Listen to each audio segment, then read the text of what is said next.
evening, everyone, and welcome to the Comment Dense podcast. And while the normal jive music is playing, we enter with a somber occasion today.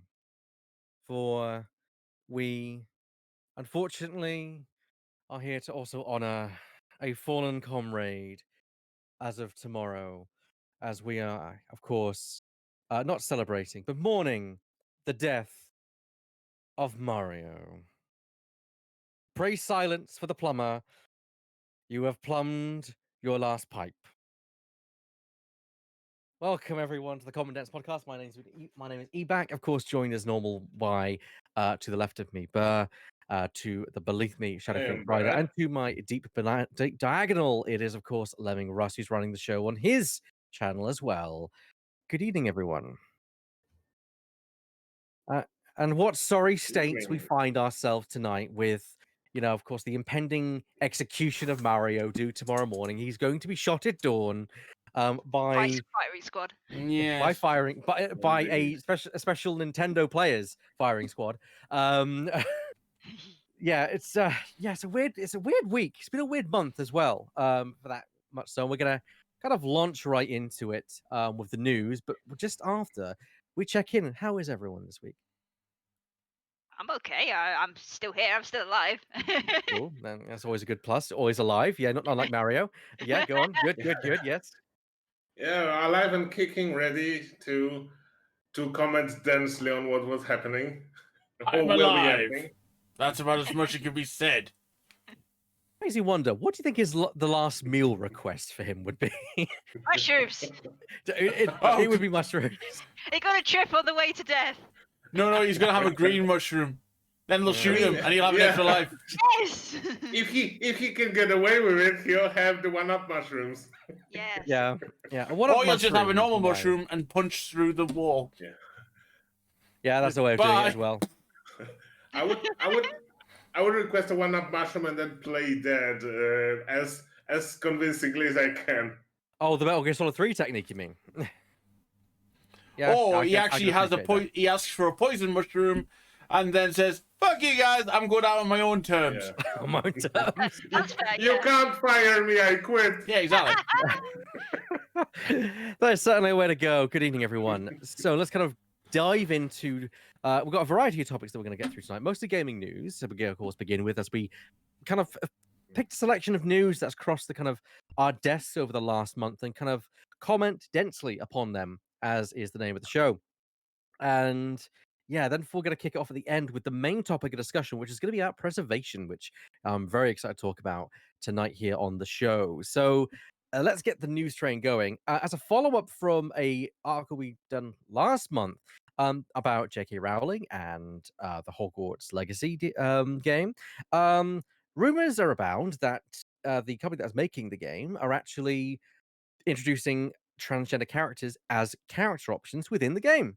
So as I say in my my comment here, transgender characters in Hogwarts Legacy, we're not JKing JK. We are. It sounds true, and to be fair, there's a lot of kind of pushback a bit from the community about this, about how it's a bit insensitive. It's them trying to take advantage, and it's them doing this. I think trying to suss out motivations of the company is a bit. You can accuse them, but there's no evidence to suggest that it is them using it as a marketing ploy. To be fair, they'd be stupid not to use it as a marketing ploy, but I still think it's a good thing. Mm-hmm. Come on, there's no bigger middle finger to her right now than just doing that. I mean, that's how I feel about woke woke brands kind of things. It's like, yeah, they are sort of profiting off inclusiveness, but clearly they've seen where the winds are blowing and they can make money off it. So if they do it right, then all for it, mate. Yeah, so you can. It's just a case of not being insensitive about it. It's more the exactly. There's a point where you can overtip the balance and become overly woke, and then you're just annoying. But if you do it right and actually keep the path you've chosen, I'm all for that. Yeah. Cool. Yeah, exactly. So that I thought it'd be nice to start with that. Just get it out of the way. Just a quick kind of touch on that topic. Move on. I think it's good. Do you have anything to add, Burr?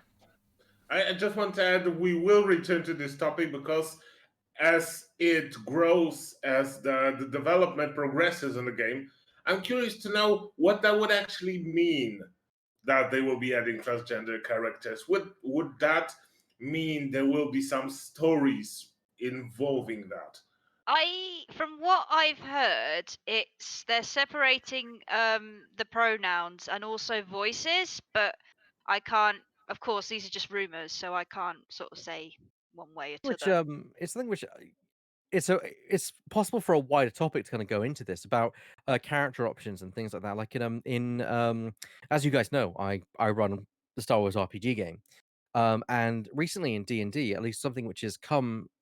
I don't claim to know a lot about D&D, but I know there's this push by the company who make it to actually Wizards from the Coast to actually move away from having benefits as race options and having more like a lineage thing where you can be whatever you can have the benefits of whatever species. It just doesn't matter what your species is because that's your choice.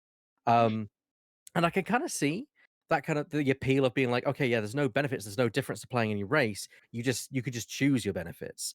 Um, and I think there's a definite appeal to the kind of customization of that. But I think that's a discussion to get into, especially when we get around to things like what you're going to talk about, Shadow, with regarding of paying for gear that can look the way you want it to look and things like that. Oh, transmogrification, yes. Transmogrification, yes. I'm a big proponent of player choice and having the best options for people. So I think it's whenever a company's like, let's give them the choice to do what they want and not pigeonhole them. I think that's a good idea. Right. The one topic that unfortunately just missed us by a couple of hours last time it was kind of a there and gone. The old classic argument has rearranged in Illinois, of all places. Illinois. Yay! Of course, as I believe it was the governor of Illinois, if I'm not mistaken. The governor. Yes, Governor. yes, it was. I'm going to quickly find the article about this. Yes. So yeah, there's a U.S. politician. For the sake of clarity, it is a Democratic politician, but doesn't really matter if you're a prick either way. It's just because if I say that, there'll be a Republican there saying, "Oh, it's a Democrat." Oh yeah, it's a Democrat. Big whoop. Really bad. Still a dick. There's dicks on both sides of the Yeah, aisle. and they sound pretty much the same no matter what side they're on. Yeah, pretty much what Burr just said. They say the same insane stuff no matter what side of the political spectrum they remain on. Basically, there was talk about how there is a talk of a ban that would change the ban from just being able to sell violent video games to minors to anyone, to just prohibit the sale of all violent video games with a penalty up to $1,000 or £709, according to the article here I see on Eurogamer. So credit out to Eurogamer and Emma Kent for that article. Now they define, or he defines this as we would also modify definition of violent games to one that allows a user or player to control a character within the video game that is encouraged to perpetuate human-on-human violence in which the player kills or otherwise causes serious physical or psychological harm to another human or animal. Pretty broad spectrum there. Whoops. I'm just saying, that's a pretty broad spectrum. Yeah, I mean, if you're including animal, I mean, Mario... Goombas. Yep. Goombas are people too. Yeah. They're sentient creatures, Could that be the reason behind the sentence? Well, there you go. That's just Mario's dying. I mean, hell, look at one of the earliest crimes video against games. Humanity, Mario. Look at one of the earliest video games out there. Space Invaders.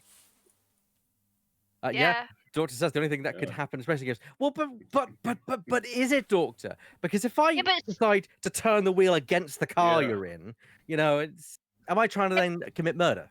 Yeah, but some games you actually commit violence against other people, so... Think about what all the fumes right, from your exhaust are doing to the environment as well. Shadow, you want to complete your point? Yeah, but in some racing games, like I don't know, Mario Kart, you throw shit at other people, which is I don't know. I think that's maybe considered violence. Oh, you're showing that you're throwing the shells of animals at people. As Yeah, you know, exactly. In order, that's on two fronts, wrong. Possibly with the tortoises inside. Possibly with them Yeah. inside. And we How can else look do you at think it that from, blue shell homes? we can look at it from the other side of things as well. You Go know, on. WWE games. that is true. Yeah. It's On the true. television, we all know that it's it's sports entertainment.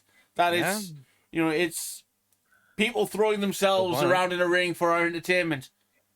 But But I on the challenge game, you're pressing buttons to punch people. I challenge anyone to turn to their shelf of games, look down that list, and not find a single game within the first 3 that doesn't in some way violate those rules. I have know. Shadow the Hedgehog over here. Yeah. I have all kinds of games from I can Monkey go Island to Hang on, Monkey hang on. Island. All of them violated. And I made a mistake. They're now all off. Hold on, Um, I'll be off then as well. I have these 3. I have these 3 to begin with. well, we're already down. We're already kind of committing violence here, aren't we? Yeah. Absolutely. It just gets worse and worse. These games. Look at this. I mean, look at this. Shadow the Hedgehog. Classic example. Classic example. I made it You rated as said 12. specifically the first 3, yes? I said specifically the first 3. Well, Gundam 2, Gundam 3. Is it Gundam 4? No, it's Gundam Reborn. Zeron. Well, the point Got stands. Super They still. Smash Bros. Smelly. so yeah. Okay, yeah. I got the first Gotta 3 too. The- This the one, first- absolutely violent. Ring Fit Adventure. You are murdering all those creatures with your legs and your abs and your biceps. Yeah, you are. Absolutely. Escape from Monkey Island. You're carrying a duck in your pants for half the game. If that's not violence, I don't know what is. Yeah. In that company, I mean, this game looks pretty mild, I would say. Yeah, that's probably one of the worst offenders right there. I mean, I'm gonna look at my shelf here. You go. I mean, we got Pokemon games here. There's a whole load. In the sure Pokemon Pikachu games are virus, everyone. even worse. You're literally a slave driver. Yeah. Let's look here. I'm looking at my shelf for PS4 games. I'm gonna go from the bottom for the bottom 3 and then the top 3. We're gonna see if we get anywhere. Let's see. First one, Assassin's Creed Unity. Yeah, I'm pretty sure that one counts. Yeah. Next one, Assassin's Creed Syndicate. Again, case in point. Crash Bandicoot. Still, you're committing quite a lot of harm towards the animals you're going through as you go by. Yeah, and the polar bears. And the polar bears. Can't forget the polar bears. Yes. From the top, Oni.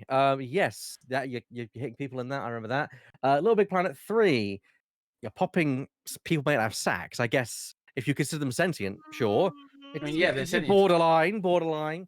That They That's the walk, first they one that walk actually and talk sneak the through. sentient. Like that one might sneak through, but next one down is Mortal Kombat. The next one down more than enough to make up for it. Mortal Kombat 11. So Well, the Little Big Planet will sneak So- through on so we've got technicalities one out of alone. all of those. yeah. And I and went into even my that one is dodgy. yeah. Yeah. And I went into my PC drawer down here, and the first 3 games are Discworld, where you use a dragon Oh. as an assault rifle.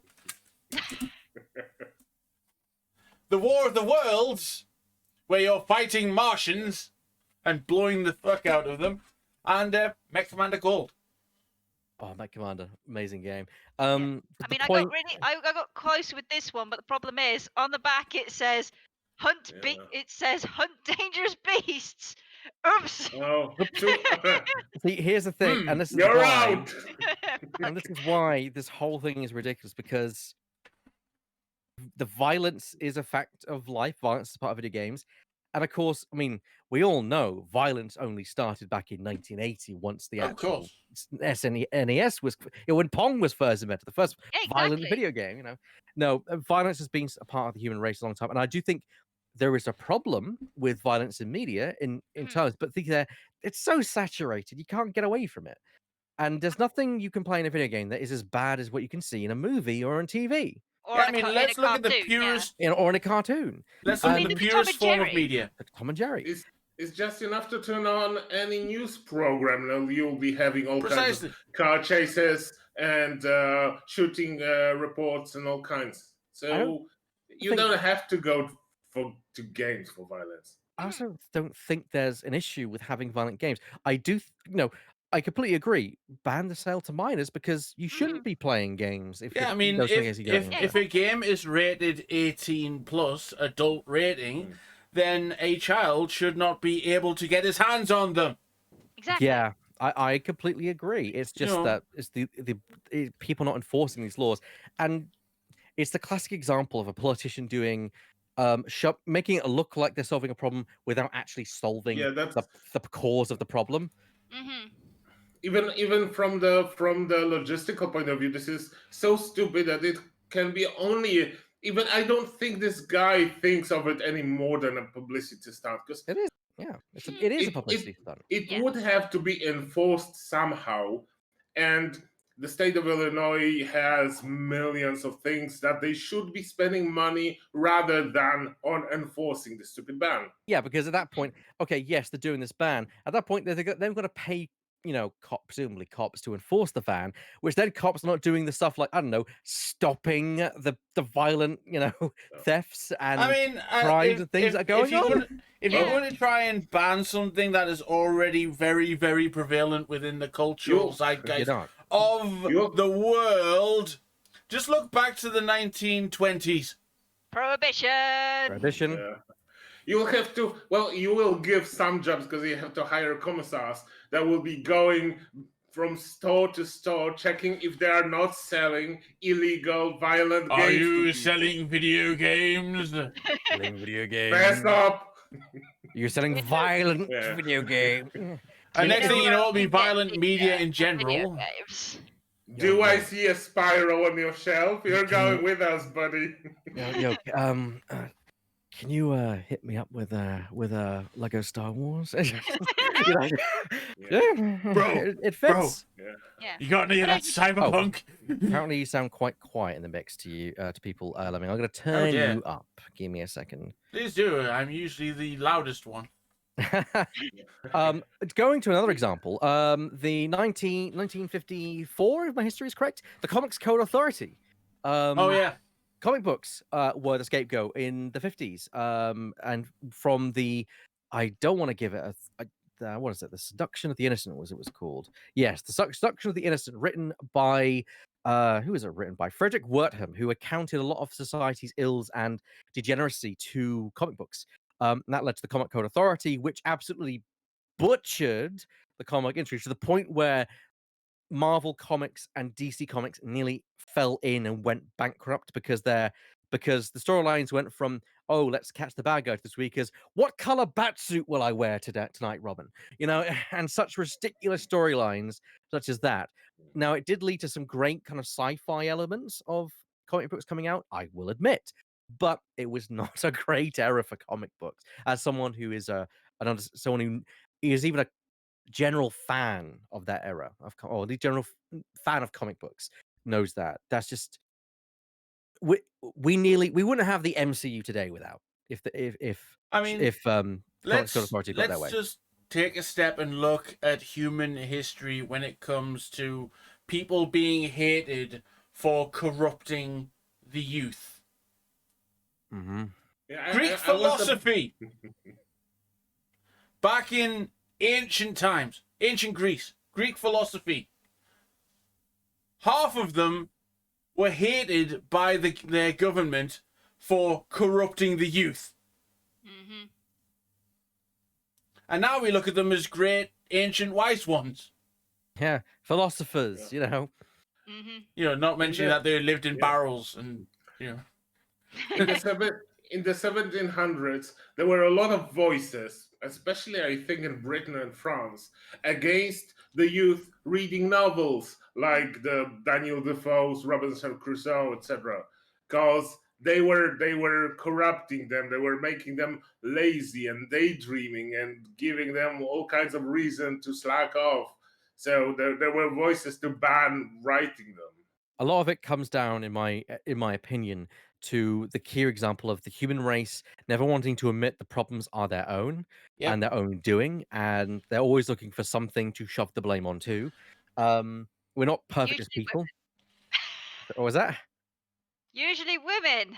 Usually women, although it can be, it was. Probably list all the things that I'm supposedly doing wrong by having the vote, being able to read, reading a bicycle, wearing trousers. I mean, Every era of humankind has had a scapegoat for the evils that they have permitted. mm-hmm. I And mean, everyone knows riding a bicycle is bad for the anatomy. Oh yeah, it's horrible. so yeah, I think we've made our point on the topic quite clear. Is quite frankly ridiculous. It's never going to get any traction, and if it does get traction, whoever votes for it is also a fucking idiot. Yeah, they're literally putting a plaster over the top of an abscess, really. Yeah, that's There's the our medical problem. expert there. Yeah, so let's get bringing medical terms into it. Again, it's not solving the root issue of the fact that crime exists for certain reasons. Someone doesn't just go, "I'm going to go and commit crime." There's a baseline reason, which is usually down to poverty, down to the fact they don't have a job, down to the fact we're in the middle of a pandemic where a lot of people have lost their job in that time.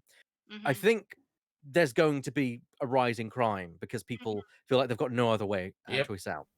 And I'm one of these people who does believe in reform, does believe in giving people a second chance, does believe in rehabilitation. There are some criminals you can't change. That's because they're too deep. But that doesn't mean we should treat everyone as unescapable. Yeah, exactly. Yeah. Also, the blame must be lying somewhere else because the countries that have the lowest ratings of violence are the countries that are selling and buying millions upon millions of copies of games, including violent video games, like Japan, like South Korea. Yeah, And obviously, North Korea is not buying any. Yeah, I mean, I'd argue there that Eastern culture, especially Japan, is a very different culture. Oh yeah, very different. I mean, not to kind of insult anyone from there. It's just it has its analogs to Western culture, but there's also some really out there stuff that we're like, really, that's strange. That's really, really strange. And believe me, I think we might even get onto that topic at some point later tonight in our discussion about preservation, but we'll wait for that. But it is different culture, so I can understand how that would be. But the point is that no one should feel like that the issue is video games, issue is comic books. There's always an underlying issue, which is, I mean, someone might read comic books. We've all seen it. Whenever there's kind of a shooting or anything goes on or some tragic event, we've all say, "Oh, he had Grand Theft Auto in his game collection." Who the fuck doesn't have Grand Theft Auto in their game collection? I mean that game sold more copies than the Bible. I have to be the exception that proves the rule. So No, but the thing is, not everyone does. But the point is that the majority people would, and also it's quite a prevalent game that it'd be it's more surprising that someone doesn't if they're an adult. Yeah. Well, I played Doom when I was young, so maybe that's what they're gonna come at me for. Well, that's the thing. If it wasn't Grand Theft Auto, they'd find another game that you shouldn't have. I was just checking which shooting there was. I was just checking which shooting there was. There was a Sandy Hook school shooting where the shooter was an avid gamer and was spending all his time playing a game. Call of Duty. But no, Dance Dance Revolution. Yep. The worst one. Oh, crime against humanity right there. How could he do such a thing? How could he do such a thing? And I'm just going to go out and apologize for my camera. Something's fucky with it and I can't figure out what. Yeah, I will hopefully have it fixed by next time. Yeah, that's what, $2,000 worth of computer right there. Well, no, total. This is almost $3,500 worth of tech. Yeah, well, that's the thing is that it's probably not the computer. It's most likely the webcam is the cheapest thing here. Yeah, there you go. It was cheap until the pandemic hit, and then it became not cheap. Yeah. So yeah, I'm glad I picked mine up just a couple of years ago because I would not be able to pick mine up for a prayer now. Moving along to controversial lines and dialogue. I actually over the weekend binge watched this series. I actually binge watched WandaVision across the weekend. We're gonna need a spoiler alert, by the way. Oh yes, of course. We're gonna need the spoiler alert. The alert, yes. Mm-hmm. I don't have it, but I will put it in the bottom in the current topic. Spoiler alert. We're discussing WandaVision, which is the MCU series on Disney Plus. Now, I'm not going to get into too much spoilers, but what the timeline I'm going to mention is an important scene. So I will remove the spoilers tag once we've finished discussing it, so you can then turn the audio back on. If you don't care about WandaVision spoilers, then perfectly fine. But it's not going to be talking about anything massive, so don't worry. Excuse me while I mute myself. Oh, lovely. Fair enough. Now we're So, gonna one thing, great show. I highly recommend watching it. I literally thought I'll watch a couple of episodes. I ended up staying up until early hours of the morning Yeah. watching the damn thing on Wow. Saturday because it was like, oh, this is so good. Next episode. It's great.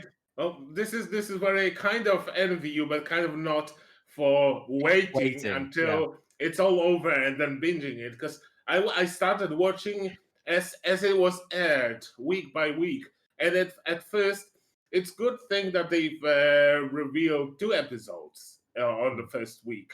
I would in hindsight I would prefer that to be 3 episodes.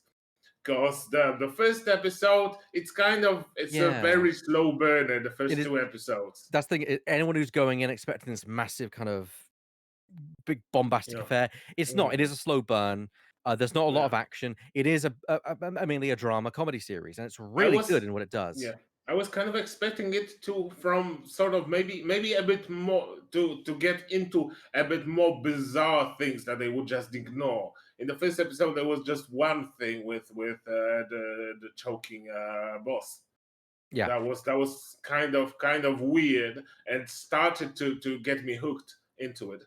Yeah, I do agree. It does a lot to kind of have the like there's more going on here that meets the eye. Highly recommend for anyone watching it. But the main thing I'm going to discuss about also Falcon and the Winter Soldier, also a good show. I'm starting to watch that. I need to catch episode 2. So yeah, great show. Watch Falcon and the Winter Soldier. It's a great show as well. Yeah.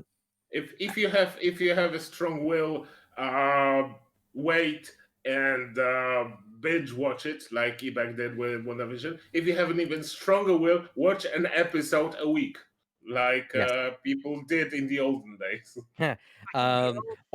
Or just watch the MCU. By the time you finish watching all those films, you will have wasted all the time necessary for the entire series to come out. In fact, you might be halfway through Loki by the time that happens. Anyway, right. Now there was a bit of controversy online because there was a Twitter post sent out by someone who basically was making a comment about a line in the show which was extremely poignant for that person, to the point where it became a meme. To the point, when I say a meme, a negative meme, and the fact that people were like posting stupid kind of film lines over it. Basically, the comment was, I think the tweet was, hear that sound? That's the sound of every scriptwriter in Hollywood saying "fuck." But basically, because the line was so good, and the line under their breath or something. Yeah, like under the breath. Yeah, and the line is, "What is grief if not love preserving?" Which is persevering. That's it. Which is a fantastic line, delivered amazingly in the series by Vision. Paul Bettany. Yes. Paul Bettany. What? I still can't believe his career was nearly over. I just want to add one more thing, kind of from out of left field, but regarding Paul Bettany, he was masterfully trolling people regarding the final episode of WandaVision, where he was saying that he doesn't want to tell much, but he will be acting together with the greatest actor that he's ever met. Yeah, I'm sure he would be.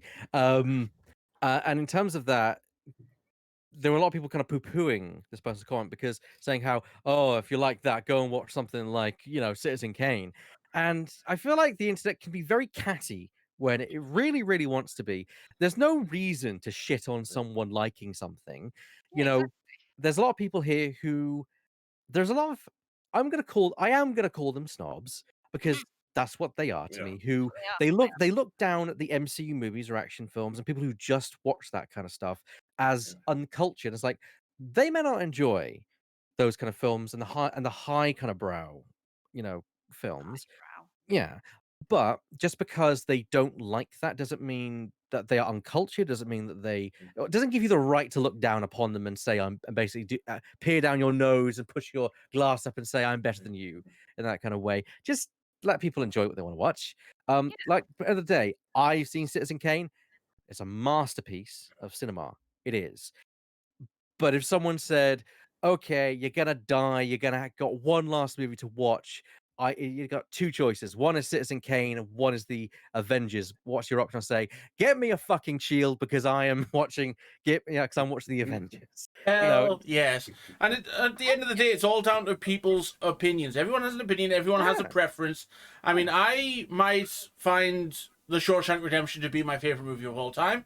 Because it is. It's an amazing film. It was really well done. But at the same time, I really, really like The Rock. Yes. Yeah, If- If I was given the choice, I would probably choose neither, because even till the last moment of my life, I would rather watch something that I hadn't watched before. No, the more the point is the fact that just because thing might be the greatest Yeah. masterpiece, like people will say the Mona Lisa is the greatest piece of art in the universe. Couldn't care less. I'm more interested in the art that I'm interested in. It's amazing. It is a piece of art. It is a wonder of the world. That nothing I say will ever take that away from it. Yeah.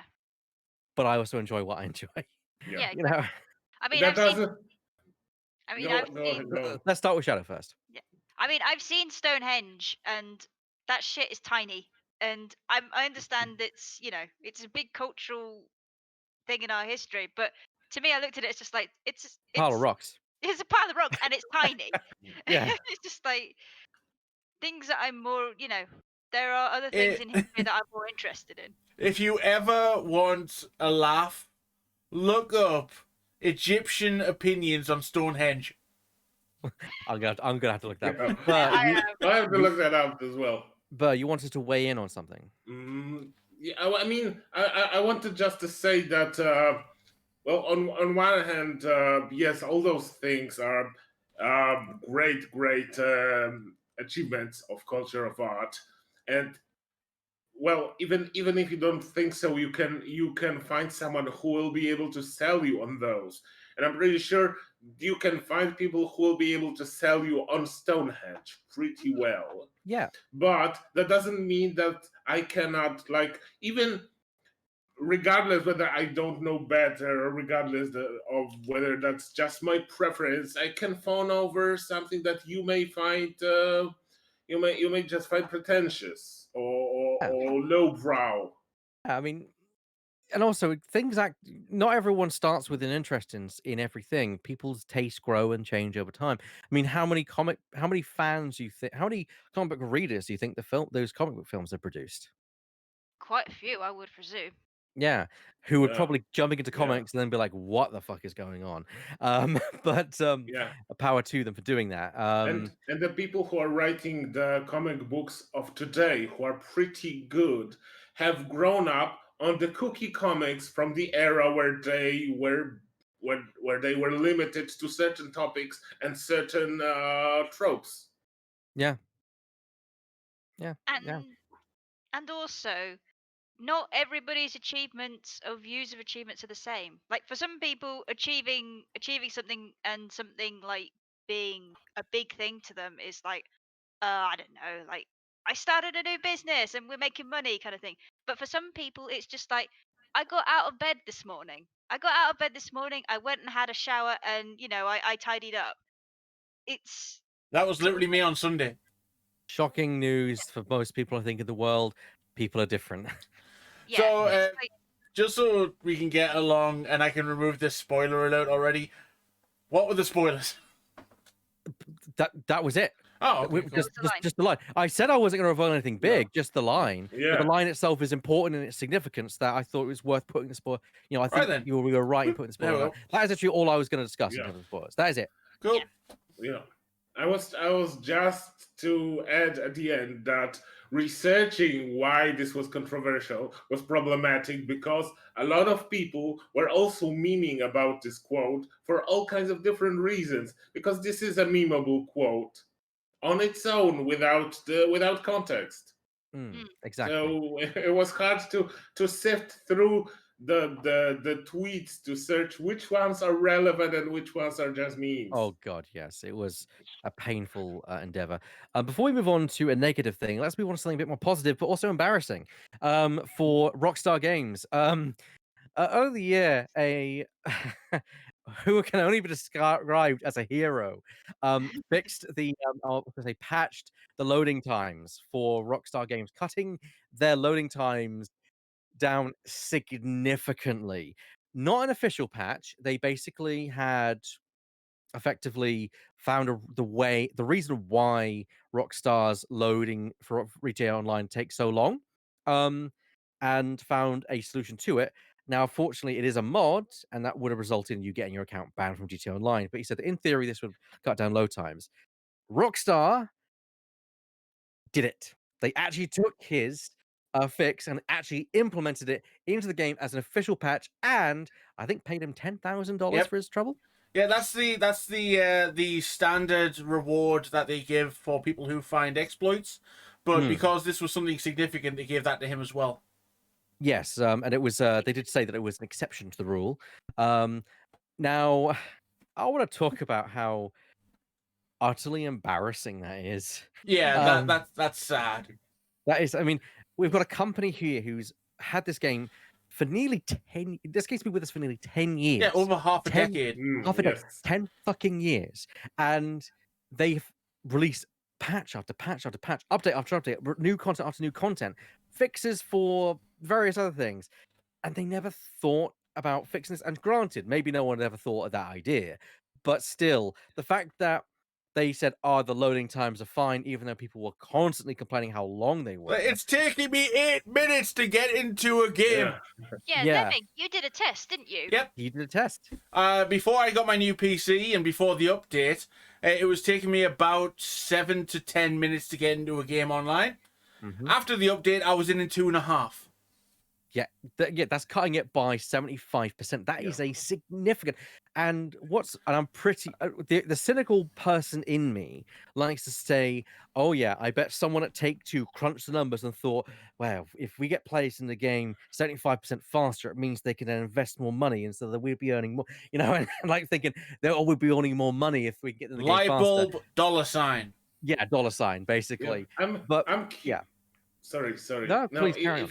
Okay. I was just curious about whether there was any research done, because you can go with a sort of clickstream research showing that because of those long loading times, quite a significant amount of people might be just deciding that if they have an hour to spend or half an hour to spend in GTA Online, they would rather not spend it if 1/3 of that hour will be Loading times. Yeah. Yeah, it's like, how many people went, I would quite like to play Grand Theft Auto Online.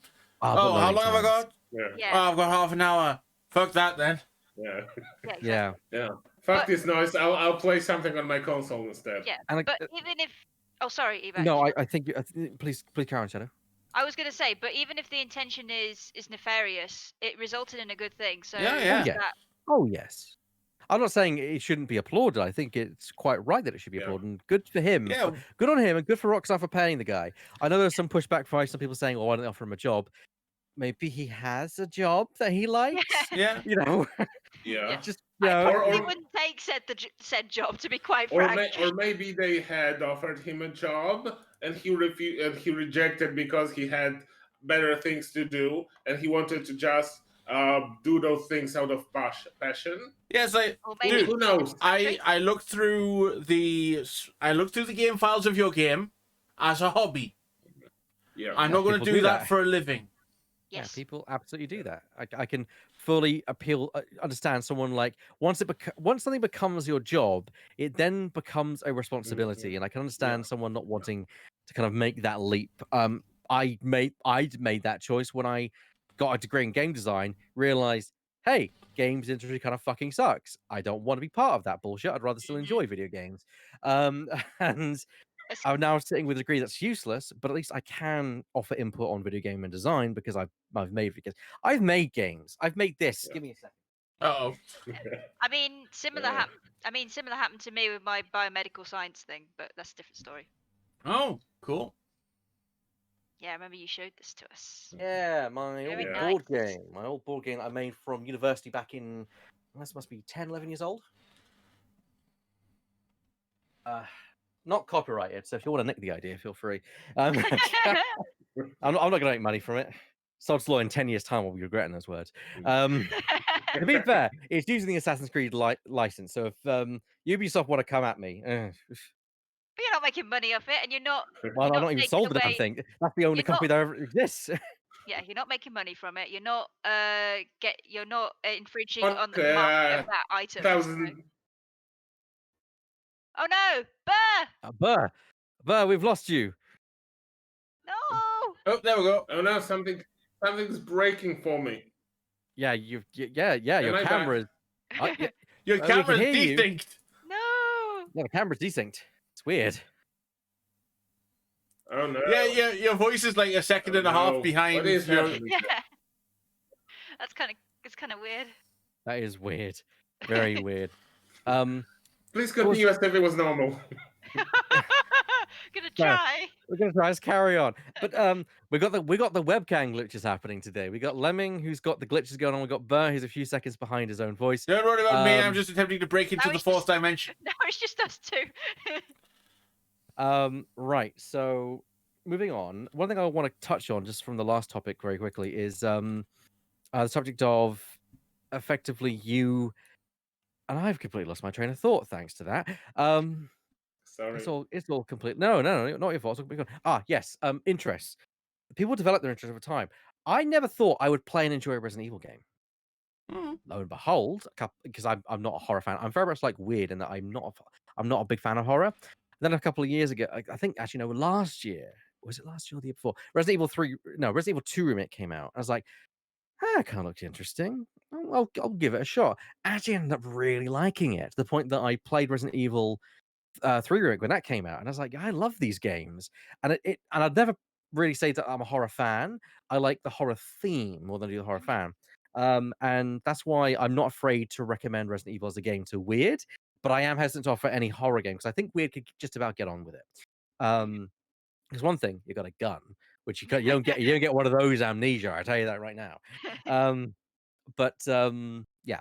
Oh, hi, Weird. I didn't realize you were in the Hi, chat. Weird. I was just saying. I didn't put it for your audience vote game because I'm not that cruel. I would never put you in a situation where you would have to play that. But we'll only recommend them to you, not force you to play them. Exactly. yes.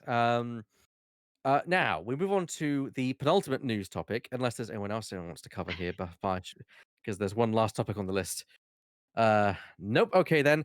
Shadow is going to take the floor for the topic which there's no really kind of active news title for this one. I've merely called it Shadow Bitches About Activision Blizzard, which is the literal title for this little list. Okay, so please, Shadow, go on about Activision Blizzard, which has They been fucking suck. I hate them. yeah.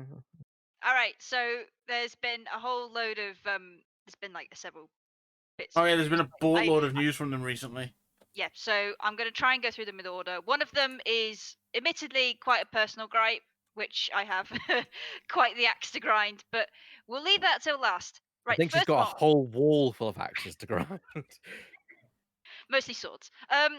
No, so the first thing was that Activision Blizzard decided that in the middle of a pandemic, we're going to lay off some more people. Yay! So they decided to lay off around 50 people from their esports division, saying, but still saying, well, live events are still very much part of everything with Overwatch and the Call of Duty League, but we're still gonna get rid of you. Get fucked, kind of thing. And not only have they done that, I do remember that they've also decided, yeah, we're also going to lay off from our European offices too. Oh. Yay! It seems to be kind of a tradition for Activision Blizzard, because I remember last year they were at the same day they were celebrating the best revenue quarterly and laying off a lot of esport related people as well. Yep. So But then it was like in hundreds, not in dozens. Yes, and now they've done it. They've done it again, pretty much. So everyone was going, funny, this happened last year, and you didn't learn from it. And of course, funnily enough, soon They after, must have learned the wrong thing from it. well, the thing is, when these layoffs came through, also Bobby Kotick was given a $200 million stock bonus because Oh Activision. wow. Yeah, Yeah, bonus. because Activision Blizzard's stock price has been going up month on month on month on month, so he gets a bonus for doing that. So And you're saying so let me get this right. Shay. You're suggesting that 2 million could have potentially gone to pay the workers that they just laid off. Is that what you're saying? yes, Oh, we all know that's ridiculous.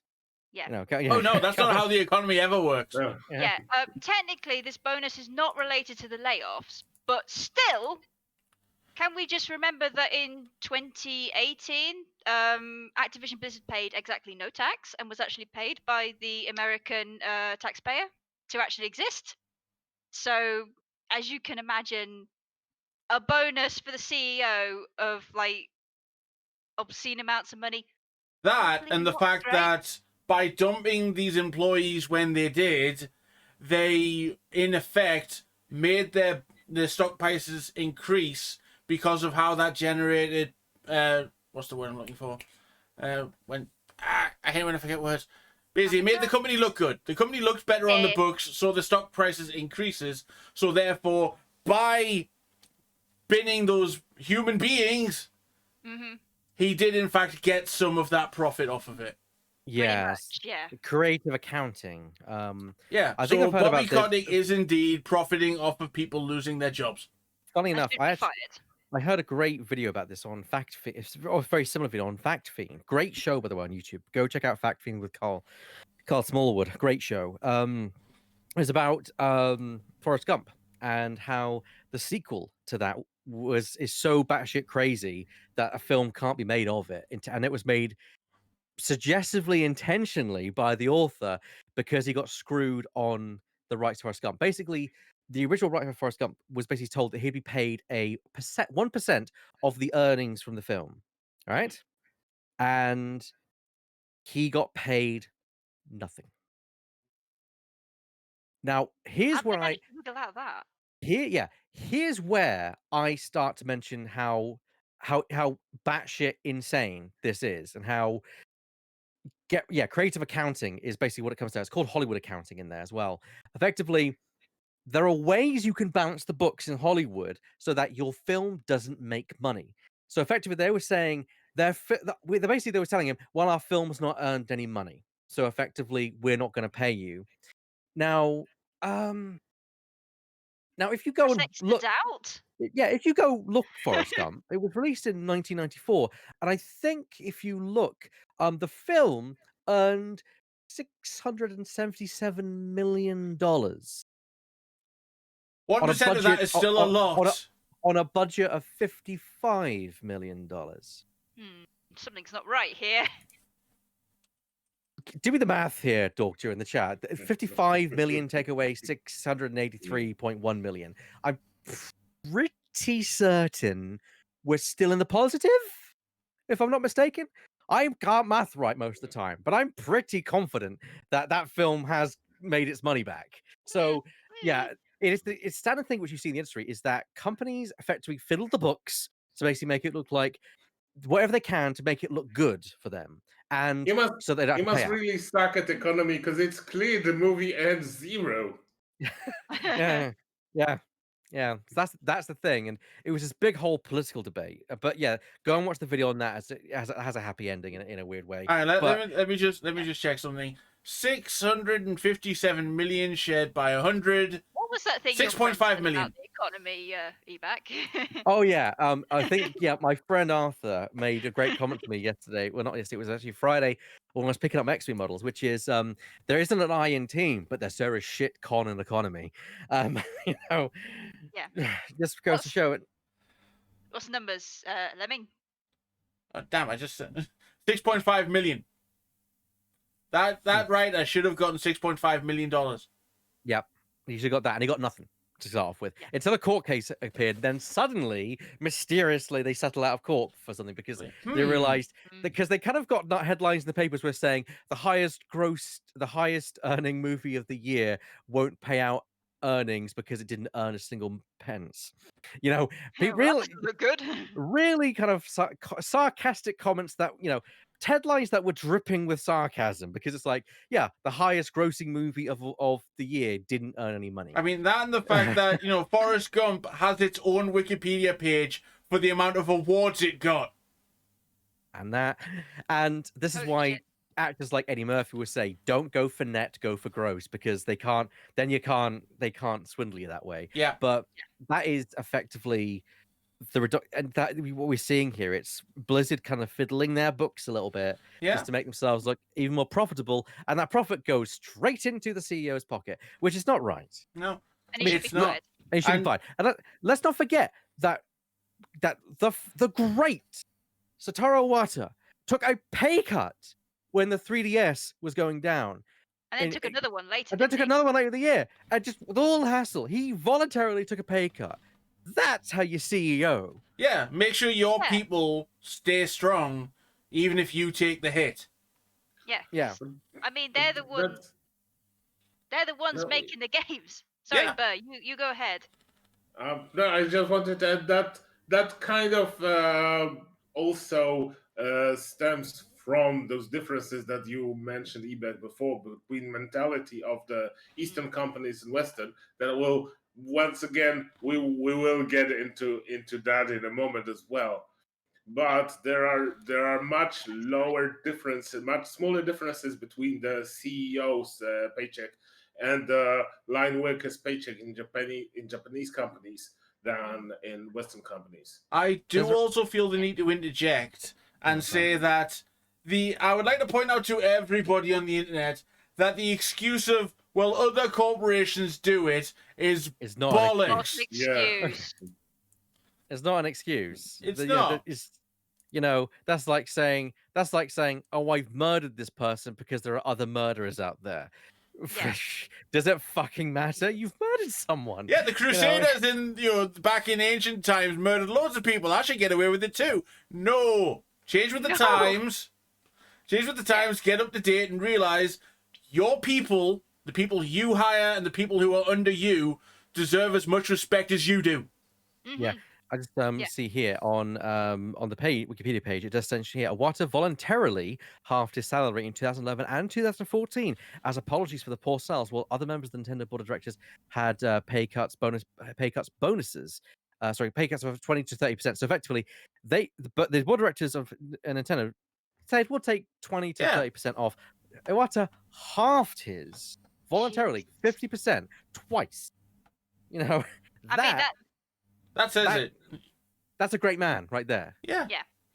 Do you know what's not great though? It's realizing that he. Go ahead. No, go. What were you going to say, Lemming? It's the fact that he realized that he could still live comfortably on 1/4 of what he was earning, if it meant that his people could maintain a healthy lifestyle. Exactly. That's leadership. Different. Mm-hmm. That's not just being a CEO. That's leadership. That's what we need countries to be led by. Yes. Exactly. And that's why Bobby Kotick should be fired.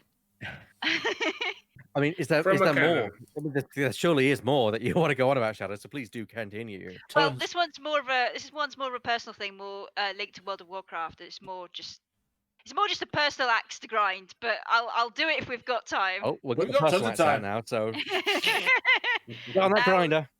Now we come to the battle axe. Right. So Blizzard decided. Are you going to cut off Bobby his head with that battle axe? I don't have an axe. I would love to, but I would save that. I would save that honor for Jim Sterling, honestly. Of course.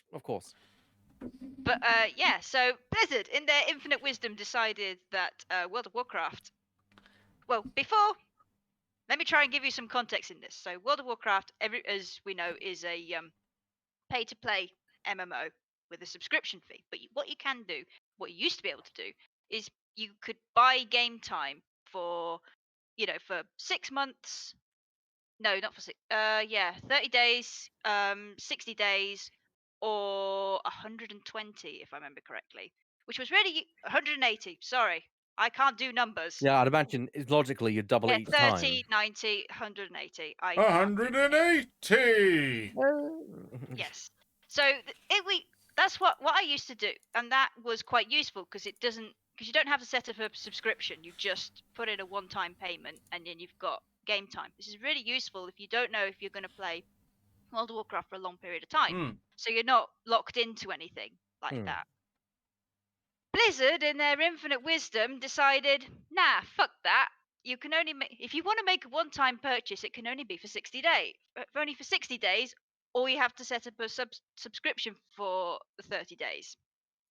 And people, as you can imagine, are not too pleased with this, myself included.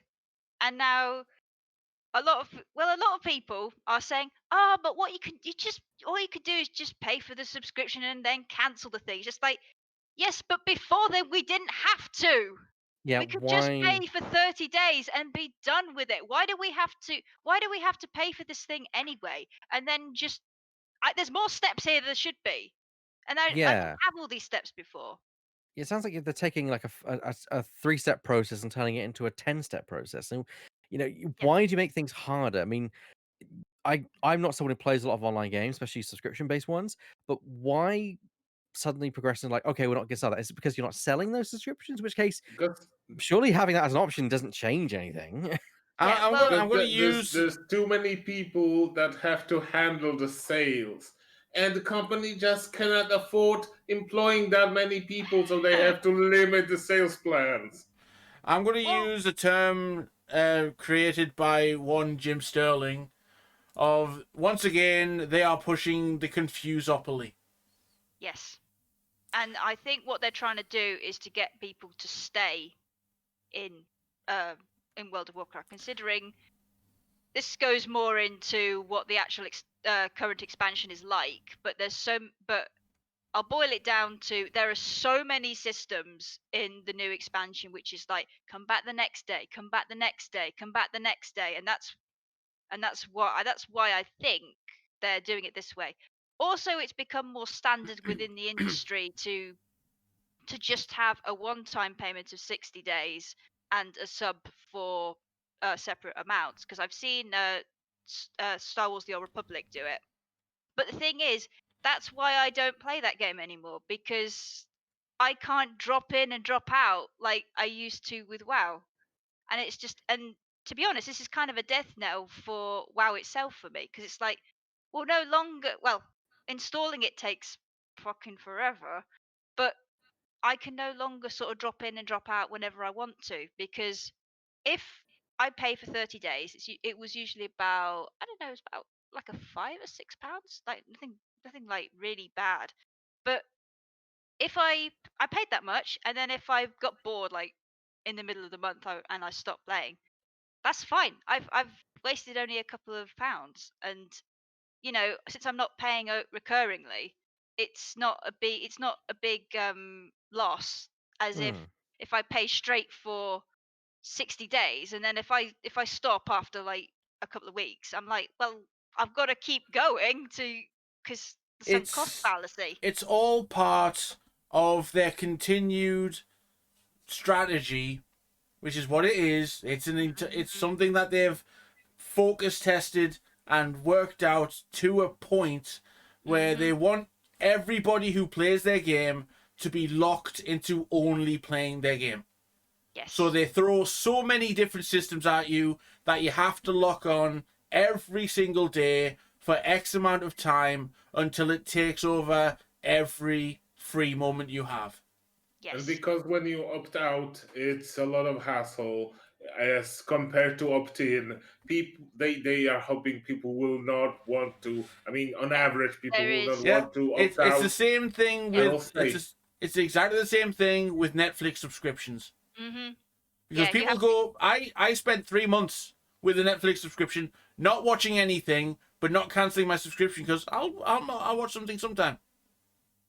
So I Yeah. just kept it going for a couple of months, and then realized, oh shit, I haven't actually watched anything in 2.5 months. gets charged. Yeah. Yeah. Yeah. It's realizing this and actually cancelling it that people don't do. They just live with it. Yeah. And the thing with cancellation is there's always that bit near the end where it's like, well, why are you cancelling? Why are you leaving us? To We make you love feel so good. It's like, much. shut up. You And don't I know just what's like going click, on. click, And they was fuck like, why are off. you cancelling? It was just like, because fuck you. Because I'm not playing the game anymore. Yeah, same And, reason I uninstalled Overwatch. Get fucked. Yeah, and that's why it really gets under my skin when people are like, Shoot. oh, just cancel the sub after you do it. It's just like, No. why? All this extra work that I didn't have to do before. Yeah, it's the case that they're hoping you forget about it and they bill you for the next month, and then by that time, you're too deep. You think, oh well, I'll do it next time, but then you forget again. It's how subscription-based services do actually work. And I'm not gonna say they're predatory, but they do. That is a factor in part of their marketing strategy. I think you can say they're predatory in a way. In that regard, they are, especially if it's just if it's the 60 days, because You have to admit, very easy to forget.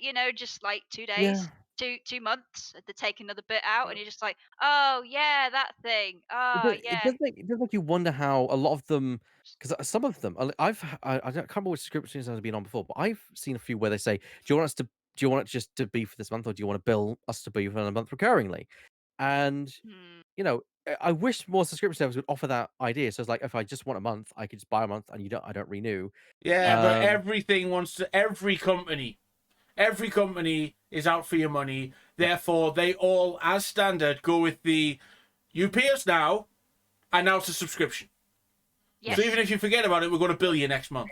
Yeah, that's what I have to constantly do with my Nintendo Switch thing. I have to turn it on and then immediately go into the settings and say, hey, can you not do that again, please? And it's Well, I proven think to be mine's working recurring, but- well, so everyone's doing that. To be fair, I used to do exactly. I used to do it with my I've been very bad in the last few years. I used to do it with my PlayStation Plus account on my PlayStation, because I play games a lot that I don't mind if it's my Sony, my Switch, or my PlayStation. Thing is, though, there was a point where I was a bit strapped for cash when I was made redundant a couple of years ago, and I literally canceled the subscription there, and I thought, okay, I'll cancel, but I basically cut down on everything so I can focus on what was important. And I did. And when I started back up, I thought, okay, I'll just pay for 1 month. And because I used to buy it yearly, and it used to be like a big drop of expense. So like 40 quid up front, and I don't have to worry about it for a year. And I then stopped. And ever since then, I've had only the monthly subscription. But that's costing me more in the long run. Oh, yeah, it costs more at the end of it. Absolutely. Yeah. So, but I don't do it because I'm like, but I've got to go to the settings, I've got to change the billing, and then got to pay for it in one go. Yeah, and they make it such a farce. They Yeah, do.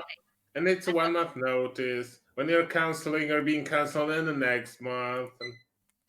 Yeah, that's the thing. It's all these steps, and people are just like, well, just do that, just do this. It's just like, yeah, but not all of us have got all this time to spend pissing about in settings and stuff like that. Hey, companies, it'd be nice if we had options. Yeah, that'd be great.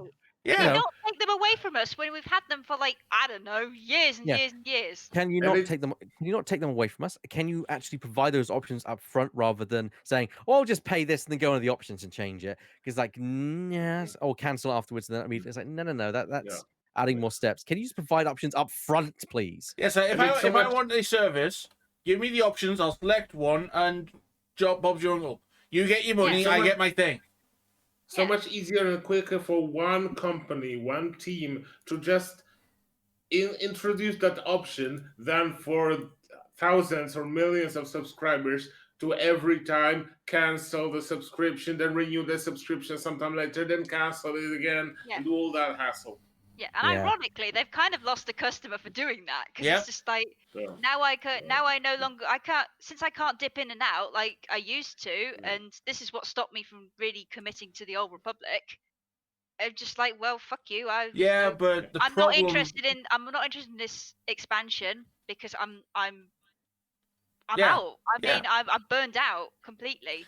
But the problem the problem there is you as an individual don't matter to them. I know. Because their entire market system at this point is on the hardcore people who will put everything they have in and spend more. Yeah, and it hurts in a way because, like I said, the sunk cost fallacy, and I've grown up with it, kind of thing. I've grown up with it. I've grown up with RuneScape. I've grown up with the Old Republic, and all of them have fallen by the wayside now. And there's just a part of me that hurts, kind of thing. And that's why.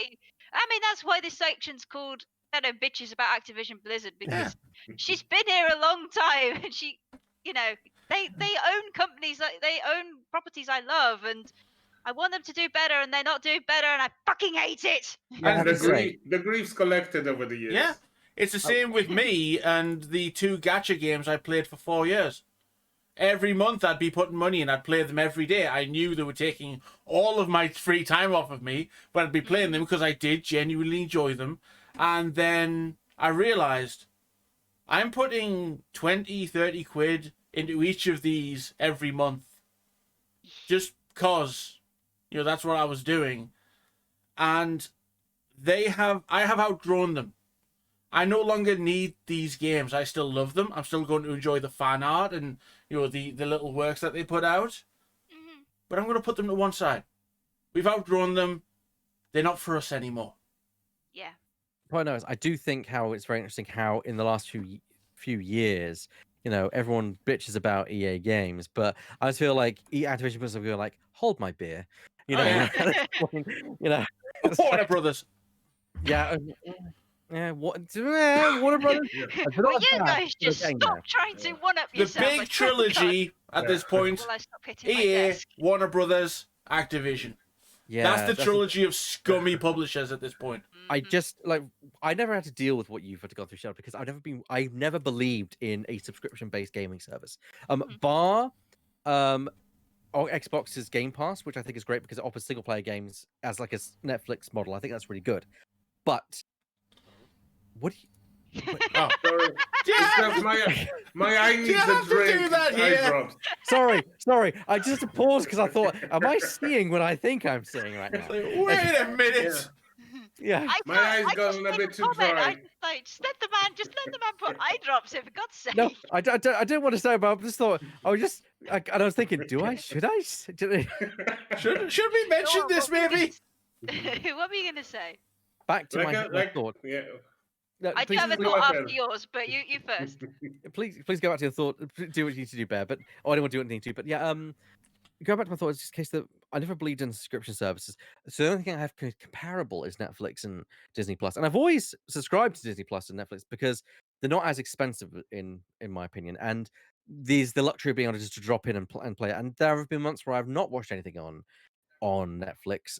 I do find myself on Disney Plus more these days because it has such a wide variety of content, especially since they've added Fox stuff on there. Oh my god, they've added Firefly on there. I'm like, oh dear. They've added that. They've added X-Files on there. I'm like, okay. Wait. Firefly is now on Disney Plus. Firefly's on Disney Plus. X-Files now on Disney Plus. I must admit, I might get things. Yeah, I might get Disney Plus because I saw that Obi-Wan thing. I was like, okay. I mean, I have 2 subscription services myself. Well, 3 if you include Amazon Prime. I've got 3. Amazon Prime, I've got Disney Plus, and I've got Funimation. Because I'm a weeb. But Funimation is that thing because it's a niche thing, so I can appreciate you having that. Amazon Prime, I'm a member of that because of the benefits as you get as a Prime member anyway, as well as the video stuff. Video stuff's more of an extra thing for me. Netflix, I'll be honest, there's not a lot of stuff Netflix offers. Star Trek. But there's always something. Netflix is dying at this point. They can't keep up with the competition. What I don't think it's Netflix is dying is that other people will be like, yeah, we don't need you. We're just going to go and do our own subscription service. Yeah. The problem is though that suddenly created this massive bubble, which is going to pop at some point. The subscription because bubble. Everyone's going to have their own, and everyone's going to have everyone who's paying for it's going to go, well, I can't buy that. All of I'm you. going to pirate all of this instead. Yeah. Yeah. And that's the problem where it's companies have become greedy, and now it's a case that then it means they're all going to suffer in the long run. But that's not a discussion. Feels like we've gone through this before. Yeah, feels like we've had this discussion multiple times before. Is there anything else you want to add about the whole Activision Blizzard scenario? Not about that, but it's interesting that you say you've not really encountered subscriptions video games, because I literally started off like with members RuneScape, and then moved into moved into WoW, and then moved into the Old Republic, and then was just going between those two for quite a while. So it's almost like I've just been stepped into it, and it's only Nothing. just There's nothing wrong with that. I'm not no, saying I'm there's not. wrong. It's just I've never been one to. I've always been the idea of I've paid for my game, and if I want additional content for it, I'll buy it. But I've paid for my game. If that game is good enough for me, it should satisfy me on its own. I'm a very old-fashioned gamer in that respect. Although I'm also someone who's like, surely you should just get what you pay for. I'm never have liked the idea of a live service. I think they're good for certain games, and they could be utilized very well. But it seems like sports-based games. I can see the appeal, the idea of getting regular updates for rosters of anyone who appears and things like that.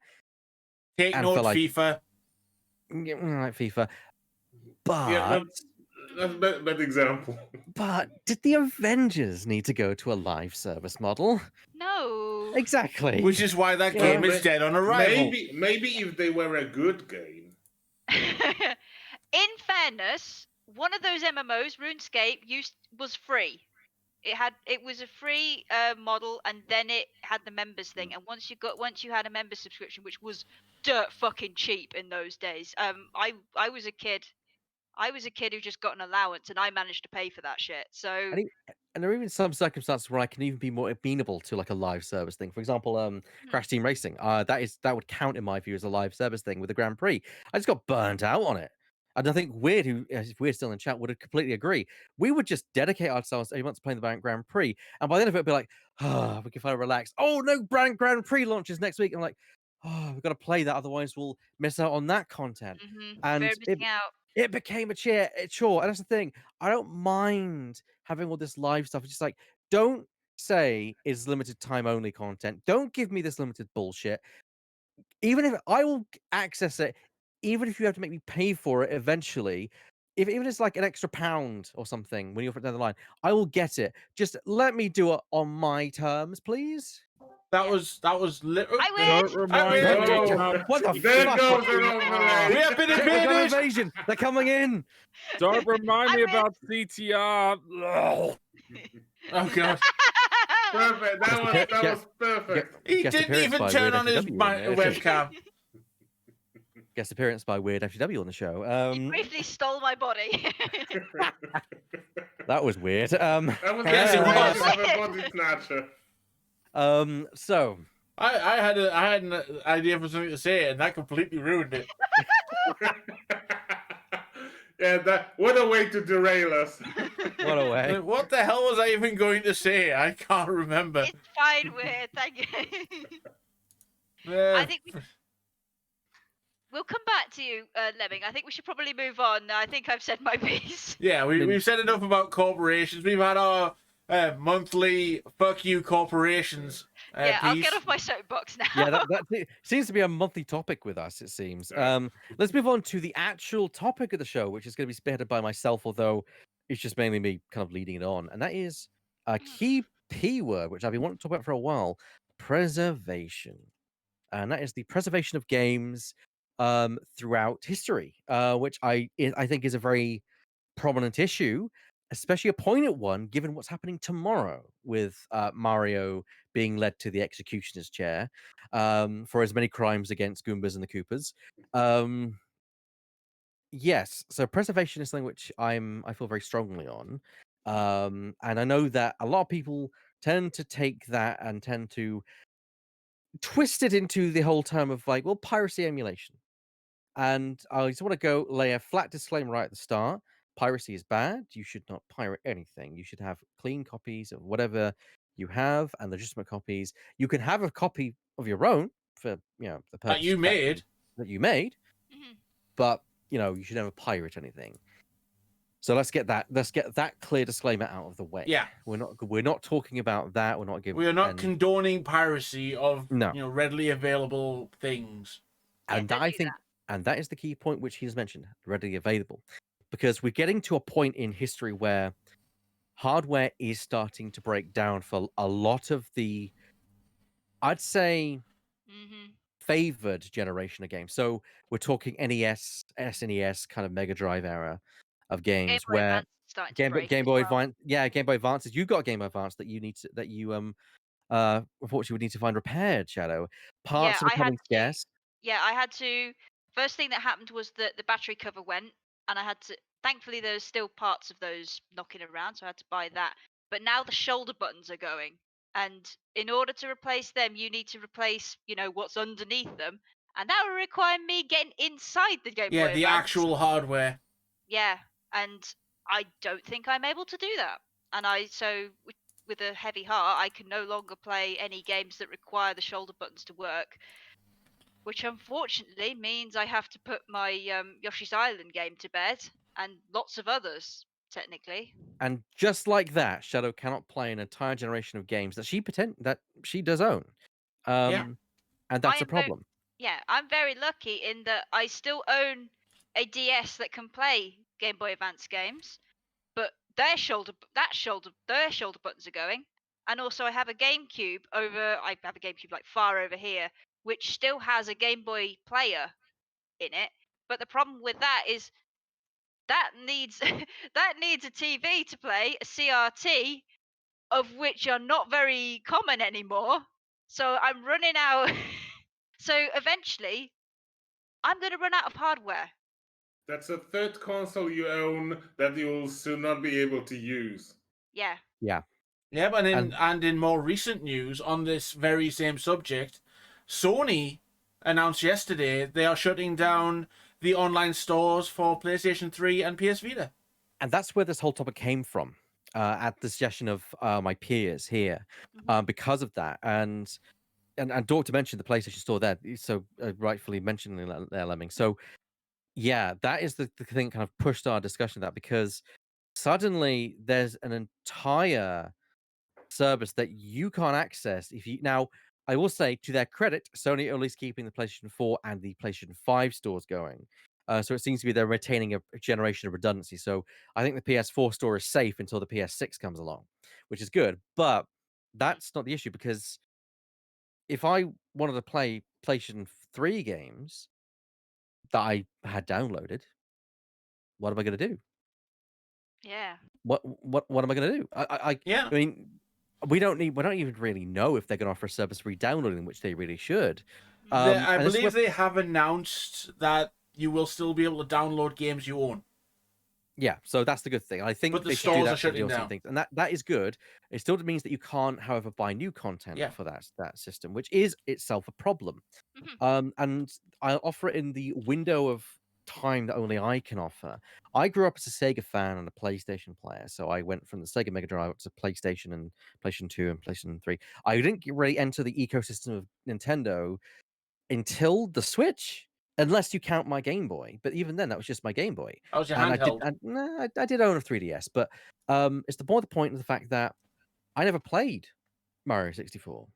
I never played Galaxy. I never played Sunshine. So when Mhm. the All Stars collection came out, it was my opportunity to play that and Yes. experience these games that people have said, they're defining games of a generation. Games Yeah. that people say you should play before you die. Yeah. And I I mean, love them. You go on. yeah. I'm sorry to butt in, No, Ebak, please. but you're playing Sunshine for the first time as on the Switch. I played it. I'm playing it on a game. I mean, I have my GameCube over here with the box of Super Mario Sunshine, like right over here. I'd go fetch it, but that would take more time than necessary. But that's the thing. This is the first time like Sunshine has actually come out for recent generations, when I played it like yonks ago. And those are fairly recent games. There's games like Mother, quite a well-known series that people say is an amazing RPG series. I never played it. The only way I can play it is on my Super Nintendo Entertainment, my mini, my SNES Mini.